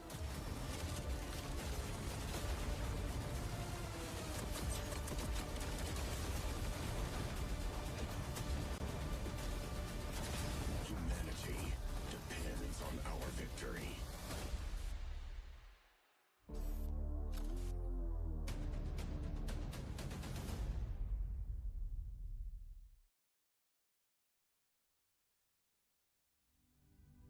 Well, hello there, and welcome back to the April Clan Showdown, day number 1, and we are at the last match of the day. It's going to be a team that we've not seen at all yet, at least on the official stream so far. It's going to be Vulgus taking on a W, and you can already see here for Vulgus group stages 6, playoff appearances 3, fists 0. Yeah. We did quite a bit of yapping in the preview for this game between me and Daki in the last break that we did, and I touched upon it there. This team, while they've got a lot of experience of playing in these tournaments, they're just never able to really make these deep runs, as shown by the fact that there's no even bronze fists on the table for them, which is kind of telling of the history of this team. But, you know, I think it's admirable that they're continually making playoff runs, or making it to the group stage and making playoff runs. Like, as long as you keep chipping away at it, eventually you'd imagine that you're going to get that breakthrough. On the other side, we have W, which is one of the teams that was expected to make that deep playoff run, but they find themselves at the moment in that elimination game between them and Vulgus, and 91% of the community think that W are going to be taking this. I mean, all things considered, I think that is fair, because realistically, W are coming from a tiebreaker against Invil, the most successful team in history in Clan Showdown. And, well, parts of the W team here are going to be the same roster that just won OLS. There is no coincidence that they have the same logo and the same name. No, it's also the same players. So as we do go into the map pick and bans, it is only a best of 5, so it's going to be a rather short affair between both those teams. As Cliff and Sand River, Highway, and Karelia get removed, we find ourselves as on Fisherman's Bay as the first map, kind of the theme of the day. Fisherman's Bay, we've seen it a lot. Yeah, we have seen an awful lot of Fisherman's Bay today, and we're going to see it just one more time. I think the teams don't really mind playing it because it's one of the maps. Like, if you take a look at some of the ones that are banned out, it's Muravanka, Karelia, Sand River, Highway. Like, a lot of those maps, there's a much higher tendency or possibility of camping. I feel like the teams think, at least, that the maps have more bias towards one side or the other. So I think it's understandable that Fish Bay seems to be a popular middle ground. Yeah, and then obviously second map would be Live Oaks. And if we go all the way towards the tiebreaker, that one would be on Himmelsdorf, quite the classic then. But first of all, we are going to start here on Fisherman's Bay. And we do see the predictions coming in. I think all the three of us agreeing kind of with the community predictions. I see you and Daki have given kind of the consolation point towards Vulgus. I wasn't willing to give that one to them just because I thought W in the 3 rounds that they won against Invil seemed very, very strong. And, well, from everything that we've seen so far, as hard as it sounds, but Vulgus is not on the level of Invil.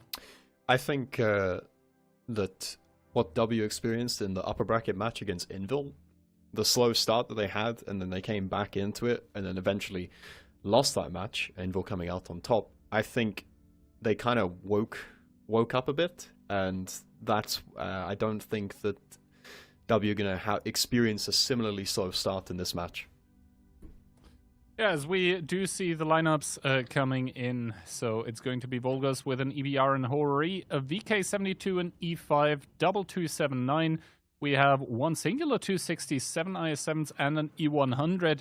And to be honest, the W lineup a little bit more a bit more mobile because of those 260s plus IS7s. But all in all, I think fairly evenly matched. Interesting to note, though, is that Miku is actually the EBR when there's only one on the side of W.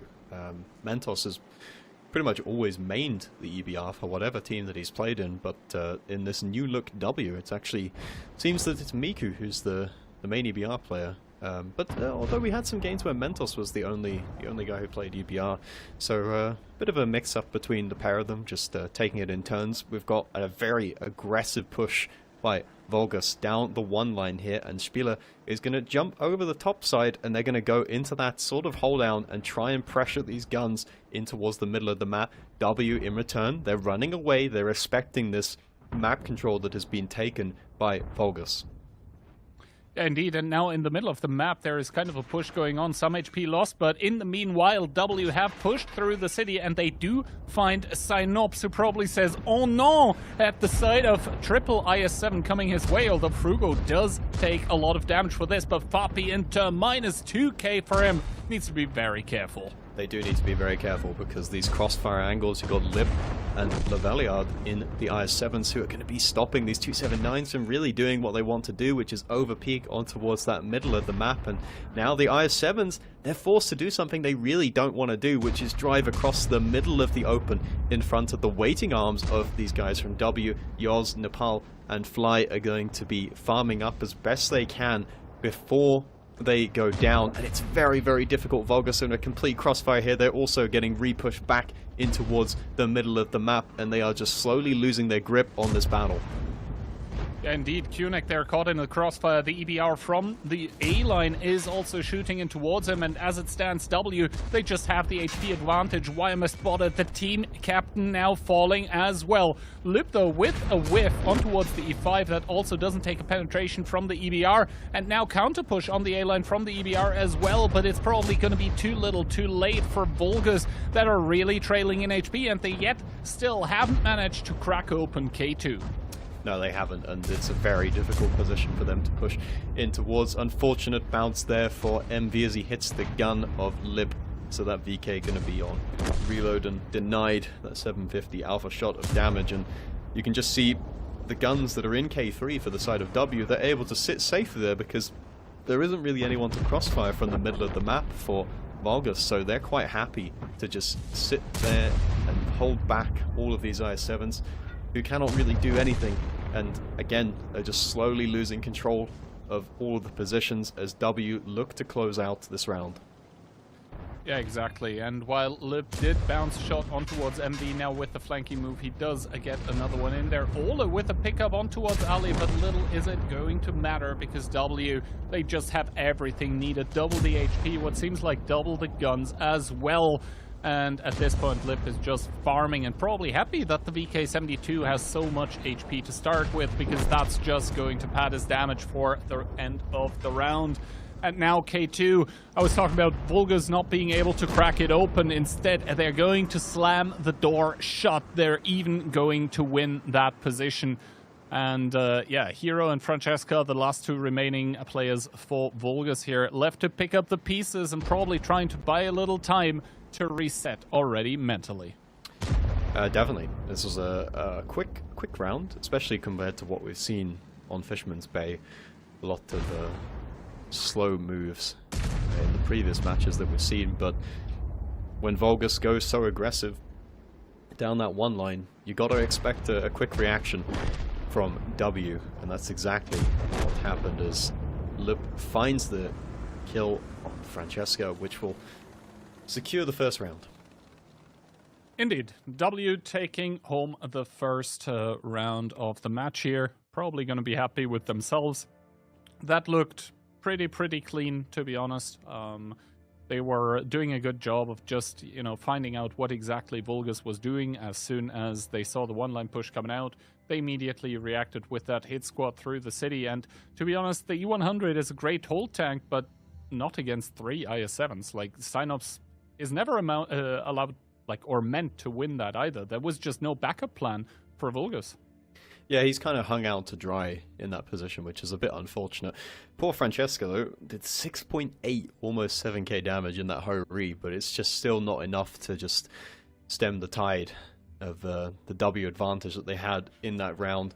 I think that Vulgus, the opening play was fine, the aggression that there was to try and crunch on towards middle, but after that, the IS-7s just kind of unable to affect the battle. They were kind of out. They were out of it for too long, too disconnected across the map, and just unable to support each other. Yeah, exactly. And the difference between, like, for example, when Indel does something with an IS-7 push, as towards Vulgus became very apparent. Like, whenever Indel, for example, or Motivatia for that matter, attempt these pushes with the IS-7s, they always sprinkle in some 260s, and then they immediately go for like the complete overpush, so that the low pen of the IS-7 doesn't really matter, and the lowish DPM, that gets compensated by the fact that they immediately focus fire out a tank or even two, and that sort of then equalizes it, whereas, you know, Vulgus was going for that hold-down kind of positional gameplay, for which an IS-7 admittedly is not bad either, but, you know, if you're playing against 260s, then all of a sudden the 260s are going to over-PQ you and deal 2 for 1. Yeah, IS-7 shooting from range is not the most enjoyable experience, especially against 279s, because despite the 279 being nerfed, it still has the same armor profile, which is notoriously difficult and annoying to fight against. Yeah, and the IS-7 obviously not blessed with the greatest pen value amongst the tier 10 heavy tanks. I think it has like 303 APCR, something like that. Obviously you get a little bit of normalization, but if you start with such a low base value, then you're going to struggle against armor like this. I mean, we even saw one of the IS-7s bouncing on a VK72 lower frontal plate, which also can happen. So yeah, you really want to get around the MA tanks, which wasn't what Vulgus was able to do. Certainly not, and they're going to have to reset quickly, because as we keep reiterating, it is a best of 5, and before you know it, you can be facing match point, especially if you lose this round here on Fisherman's Bay. This time they're going to be attacking, so we'll be looking to see what W have in store on the defense. Yeah, and we were talking about it, I think, in November during the last Clan Showdown, is to, like, the defender on Fisherman's Bay always used to be very, very favored. Nowadays, it seems like the attacker actually has the edge, if they manage to move quickly enough, which normally, you know, W doesn't really have problems with. We'll see what exactly Vulgus has planned, and they indeed have something planned, because my god, that is a lot of VK72s, even for Fish Bay. It is 4 of them, together with a Hori, an E3, an EBR, triple E5, 1279, 1 mouse, and triple I7. So this time Vulgus making sure they definitely have the pen required. Certainly, and that is very, very slow lineup. 4 VKs, plus an E3, plus a mouse. That's very, very slow. It's going to be difficult for them to relocate across the map, should that be required. On the other hand, we do have a restart of the game, but we can, I guess, talk more about those setups, because we saw those 50Bs making a return that have been working out beautifully before, but like against this amount of super heavies and against this amount of alpha, I think the autoloaders might be falling flat a little bit on their face. Potentially, but it gives them a pretty significant advantage in rotation speed. They can zip across the map and do pretty much whatever they want.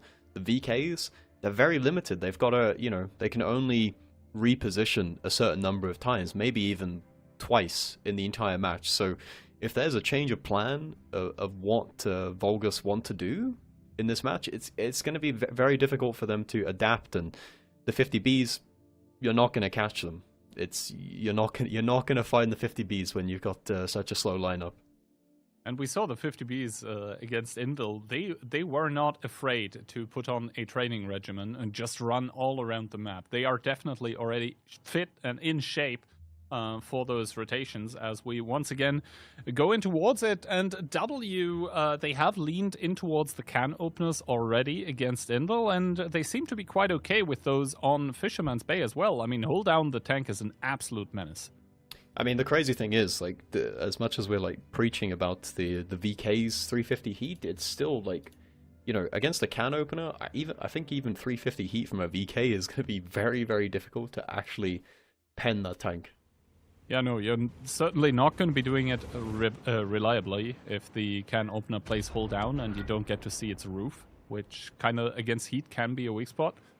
So, yeah, let's see. As we do open up, Hero is going to drive straight in towards the middle. However, the EBR of W, Mentos, is going for kind of a passive 1-2 clear, as Hero does get spotted. So now Mentos knows where the other EBR is. What does he make of it, though?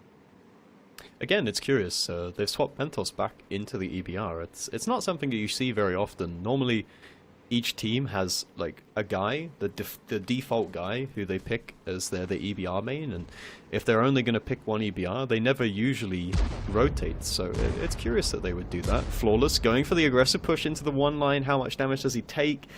Initial couple shots go in, but 2k, I think that's good. Yeah, now we see the triple 50B here just waiting for something to happen in the city. That is obviously a lot of explosive firepower, but it is very squishy. Those 50Bs, except for the hull front, don't really have a lot of armor. Ooh, good shot there into Flawless. Slight overextension from him in the IS-7, as now we are going to settle a little bit. And W, I mean, they've driven into positions, and they're now like, yeah, Vulgus, come at us, bro. Yeah, they seem pretty content with the opening positions that they've taken. Of course, Flawless has moved up into this one-line area of the map, but now the key thing is, how did the VKs come into play in this matchup? Mark pushing up through middle as well. Tarks takes a bit of damage there. I think that was probably Envy in the VK who gave him a cheeky shot through that angle there, but with so much German heavy armor. Ooh, and Synops is moving up now as well. Itox has a cheeky position here. He's getting crossfired. Synops thought he was making a routine pressure point on the map, but it turns out he might actually be dead, even down to 200 HP. Itox has the angle and he finds the kill. Synops goes down for free. Yeah, indeed.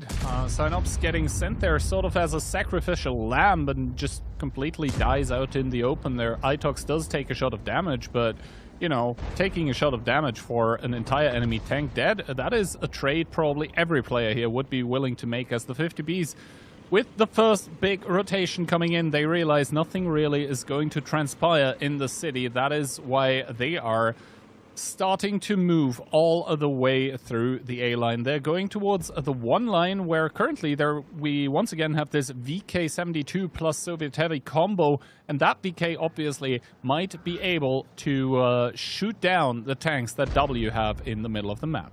Yeah, but you can see Tarks has no interest in playing this game of golf where Spieler is going to try and lob shells in towards him, so he's just sitting safe behind that building. And I do wonder, there's these positions that Synops should be taking, had he not been dead. They're just trying to find angles to really put these 279s from W under pressure, but with Synops being dead, does that compromise their plans somewhat?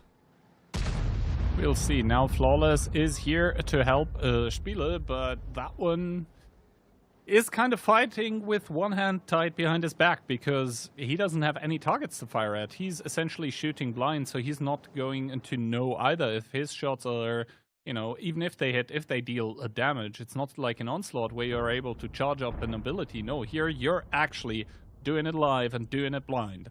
So let's see how much more time Vulgus is going to use up for this, because realistically we are at that 6-minute mark that we already emphasized heavily on earlier today.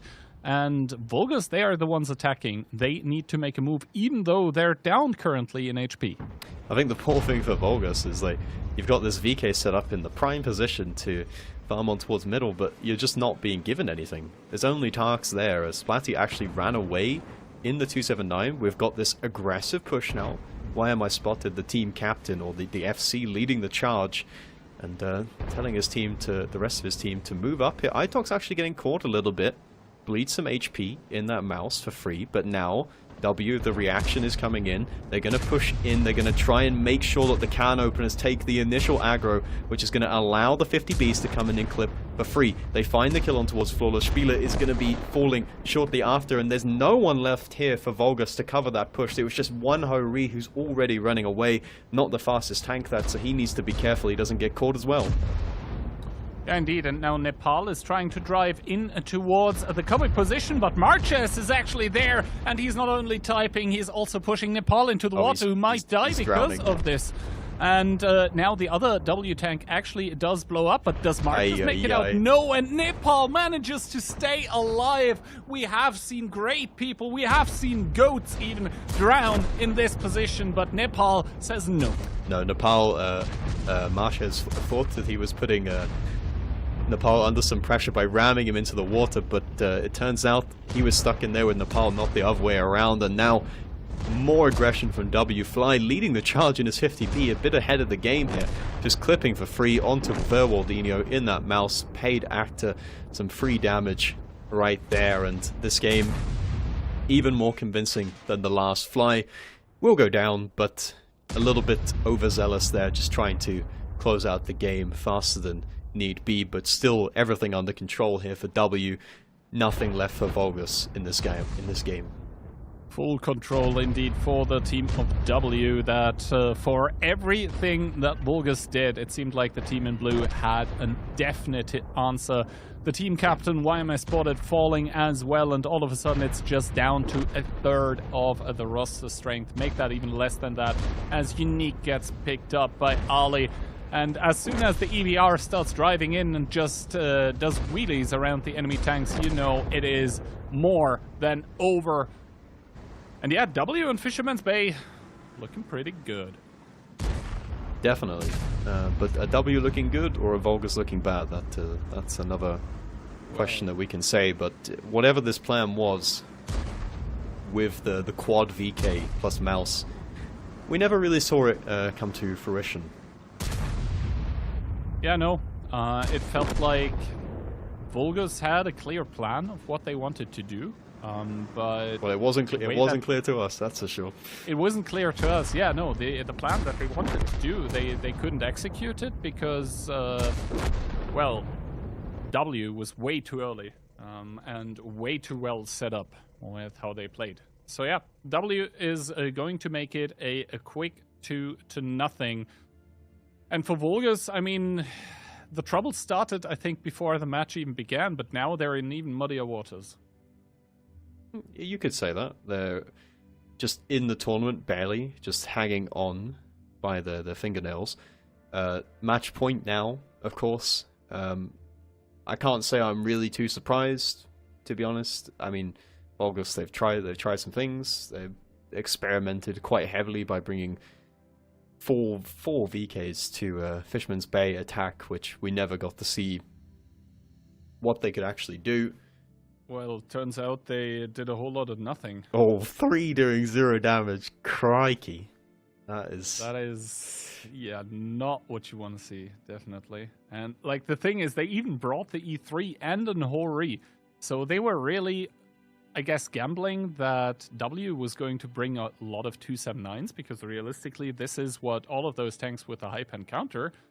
But W wasn't doing any of that. Like, they have 3 279s, if I count correctly, and they were not playing for the middle, really. They were playing around it, and this 50B strategy that W has here, with just actively rotating and answering to what the enemy team is doing, that seems to really work out nicely on Fish Bay. I also like the repush into the 1-2 line, where the can openers were like soaking up all the shots, and then the 50Bs came in and were like, what's up? We brought some clips. I mean, the really funny thing about it is, like, this lineup from Vulgus is all designed to put pressure on towards the middle of the map and try and focus out these guns. And W just didn't care. They barely even had anyone in the middle of the map. It was only Tarks left in that position. Yeah. So Fisherman's Bay, Vulgus' map pick, mind you, does go 2-0 the way of W, and now we are gonna go towards Live Oaks. This is match point already, so W, they could make things quick and easy for themselves. They definitely could, and I think the way that the Vulgus is playing in this game, what caught W out in their match against Invil is Invil was just so fast and furious with all of their moves. W didn't really have any time to stabilize, to make the correct reaction, and I think that's just the difference between a caliber of a team like Vulgus and a caliber of a team like Invil. Invil will make you uncomfortable. They will make you make mistakes with how quick and how intelligent their moves are across the map. Are we going to see Vulgus put W under that same pressure? I don't think so. Yeah, no, and actually I was going to make exactly the same point, is that I don't think we are going to see a repeat of what Invil did to W on Live Oak, simply because Invil is arguably, but I think it's an easy argument to make, on a different level. The amount of communication and coordination required to pull off moves like these is very, very high. And I have lingering doubts, especially now after the first 2 rounds that we saw, that Vulgus actually has that. Of course, this is also W's map pick, right? Yeah, Vulgus, on top of that. Yeah, Vulgus lost 2-0 on their own map pick, which, you know, maybe sometimes we read too much into, oh, this team picked this map, because especially in the OLS, it seemed to be the case that whichever team picked the map always ended up losing it anyway. But, you know, if you picked the map, you clearly had a preference to play it, and those plans are in tatters. Absolutely. And, I mean, clearly Vulgus had something in mind. They had something prepared. It's just the thing that they had prepared never came to fruition. It never ended up working. Triple VK72 with 0 damage. That's a screenshot, for sure. That's a screenshot. That's one that's going to be brought up in the future. Daily and WoT memes. Anyway, though, Vulgus shouldn't care too much about individual players dealing 0 damage. They should care about what they achieve together as a team, which arguably in this match so far hasn't really been a lot, but that means they also have a lot of room for improvement. And they are trying to fend off tournament elimination with double EBR, a singular K91. We have a triple E5, quadruple 260, triple IS7, and double E100. I think that's the first time today we've seen the K91 being brought out. Of course, that tank got buffed, got a fully rotatable turret, which is just a hugely advantageous thing to have on that tank, being able to snipe away. But 320 Alpha is kind of out of meta these days. Alpha is king in the modern day of water tanks, both in competitive and in randoms. And I think the W has taken a leaf out of Invil's book here, because they've diverted, or they've switched to a more simple lineup. Just spam a lot of Russian heavies and make a confident, concrete push. Mentos getting caught, though, down to 400 HP. We know he loves to go aggressive in his EBR, and that's one of the things that makes him so good at it, but it also comes with the trade-off of high risk, high reward, and this time he comes off worse. Indeed, he was able to put one shot into Hero in his EBR respectively, but obviously needs to be careful, as he's going to be an HE one-shot. And indeed, HE was what both Hero and Rishek had loaded, and now Lip all of a sudden strikes from the dark, from the A-line, and is able to remove the first EBR of Vulgus from the game. On the other side of the map, though, Miku, with the worst trade as well, does take one, while MV is still full HP. Well, as long as you're still alive, it doesn't really matter. 2v1 in the EBR trades. Hero just stuck around a bit too long on the buildings there. It can be tricky sometimes to escape from that situation when you're basically perma-spotted, because he probably wanted to leave, and he knows he wants to leave, but he wants to do it unspotted, and unfortunately W just did not allow him to do so. Now Vulgus applying pressure to the south of the map, taking control over the swampy area with the bridge as well. MV now going for an aggressive push. He's going to get a lot of info, but he's going to get spotted out. Is he going to get caught? How much damage does he take to this? It might actually be Ali who's going to be in a bit more trouble, because they're spotted driving through the open. Fly taking significant damage in the Ho-Ri, but if there's any tank that you want to take that damage on, it will be the Ho-Ri, because he's going to get despotted and be farming from the back lines. But W, they are pushing aggressively back towards the south of the map. They do not want to allow Vulgus to have this control. They also recognize that there's more tanks in the city. from the side of Vulgus. Those triple E5s and E100s, they're going to be out of the game, similar to how W's E100s were out of the game when they played against Invil. Vulgus now making an interesting move as they look to try and play for the outside of the map, but surely they're just going to get crossfired by the Ho-Ri. They're going to have to cross a lot of open ground here to get into any kind of safe defensible positions.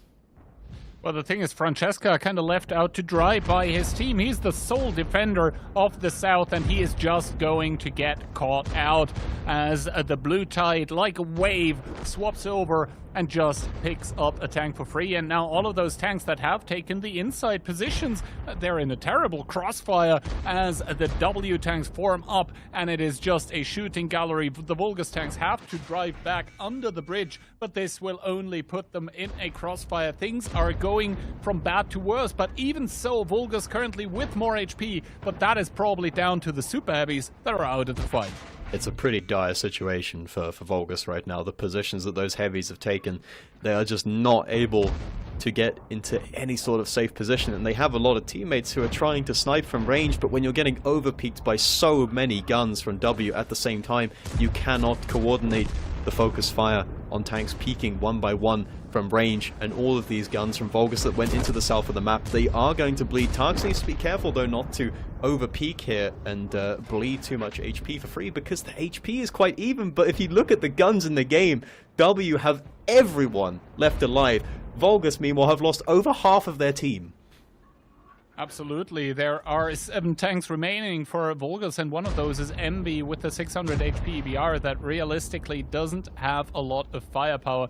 Nepal is now going to trade it out against the IS-7 of Why Am I Spotted, and even though he might fall, I don't think that is going to be detrimental towards the team of a W, because the HP are now starting to widen the gap of them. That is because the amount of guns that W have still remaining realistically is going to make a comeback here impossible, and Moth, the second clean sweep of the day, it seems increasingly likely. It certainly does, as it's just the E5s left to try and make some kind of hold here. Unique doing the best he can. They do find the kill, but the guns in the game left for W are just insurmountable here as they just keep sending in more hordes of W players, mashing that W key to try and close out this match and secure themselves in the next round of the lower bracket.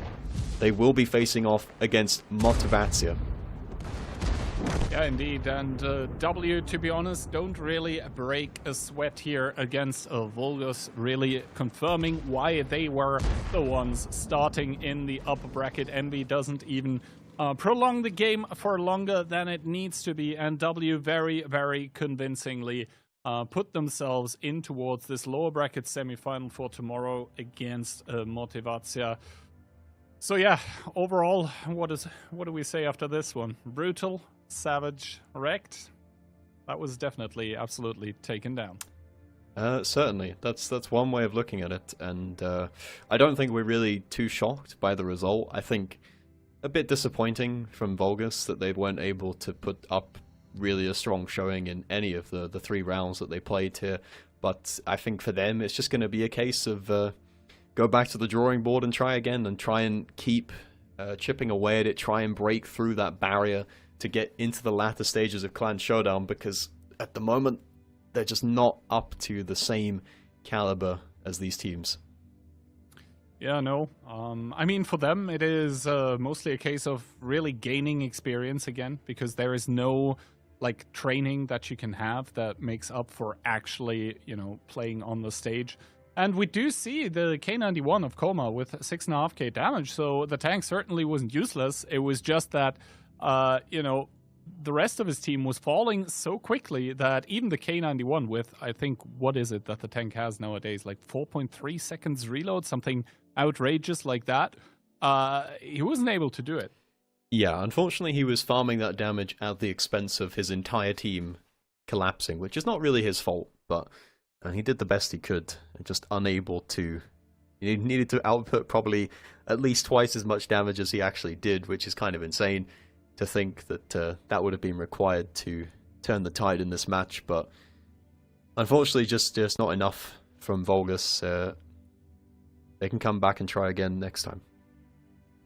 Yeah, absolutely, and this means now that tomorrow we are going to have 2 quite banger matches, I think, to start of the day before we obviously move deeper into the bracket, and then we don't know who will have won, but like in the upper bracket we have a team that already have basically the best result that they ever had. Kylie, now Rix. Their best results so far were some bronze fists, and now they're in the upper bracket finals, which means the bronze fists are already secured.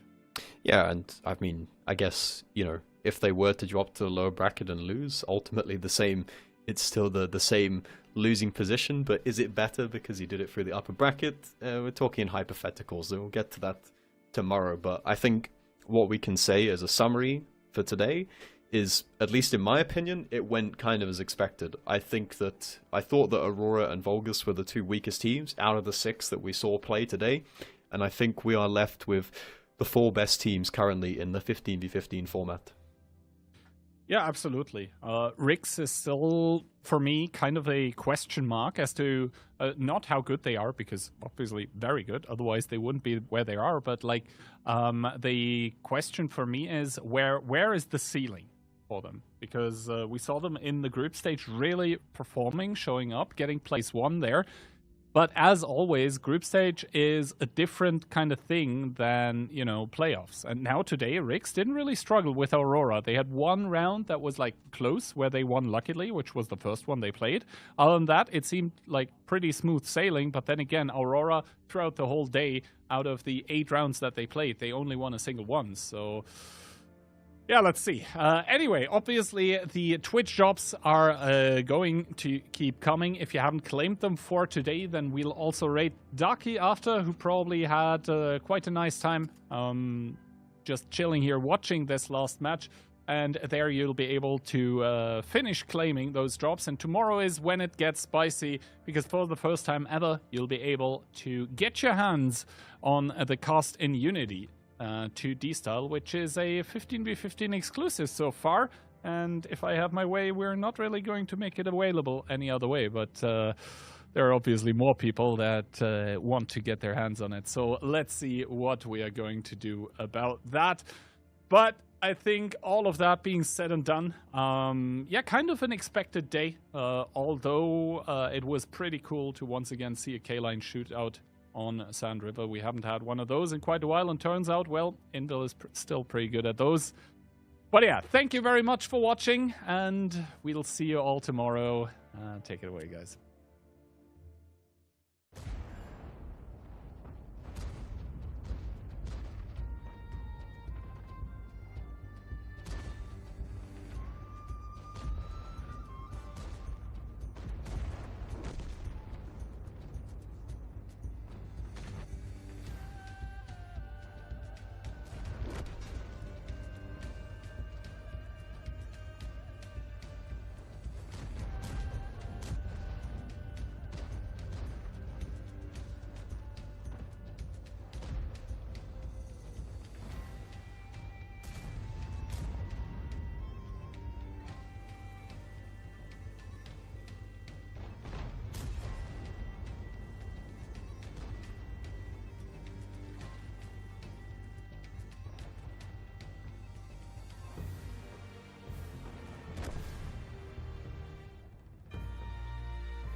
target on the horizon!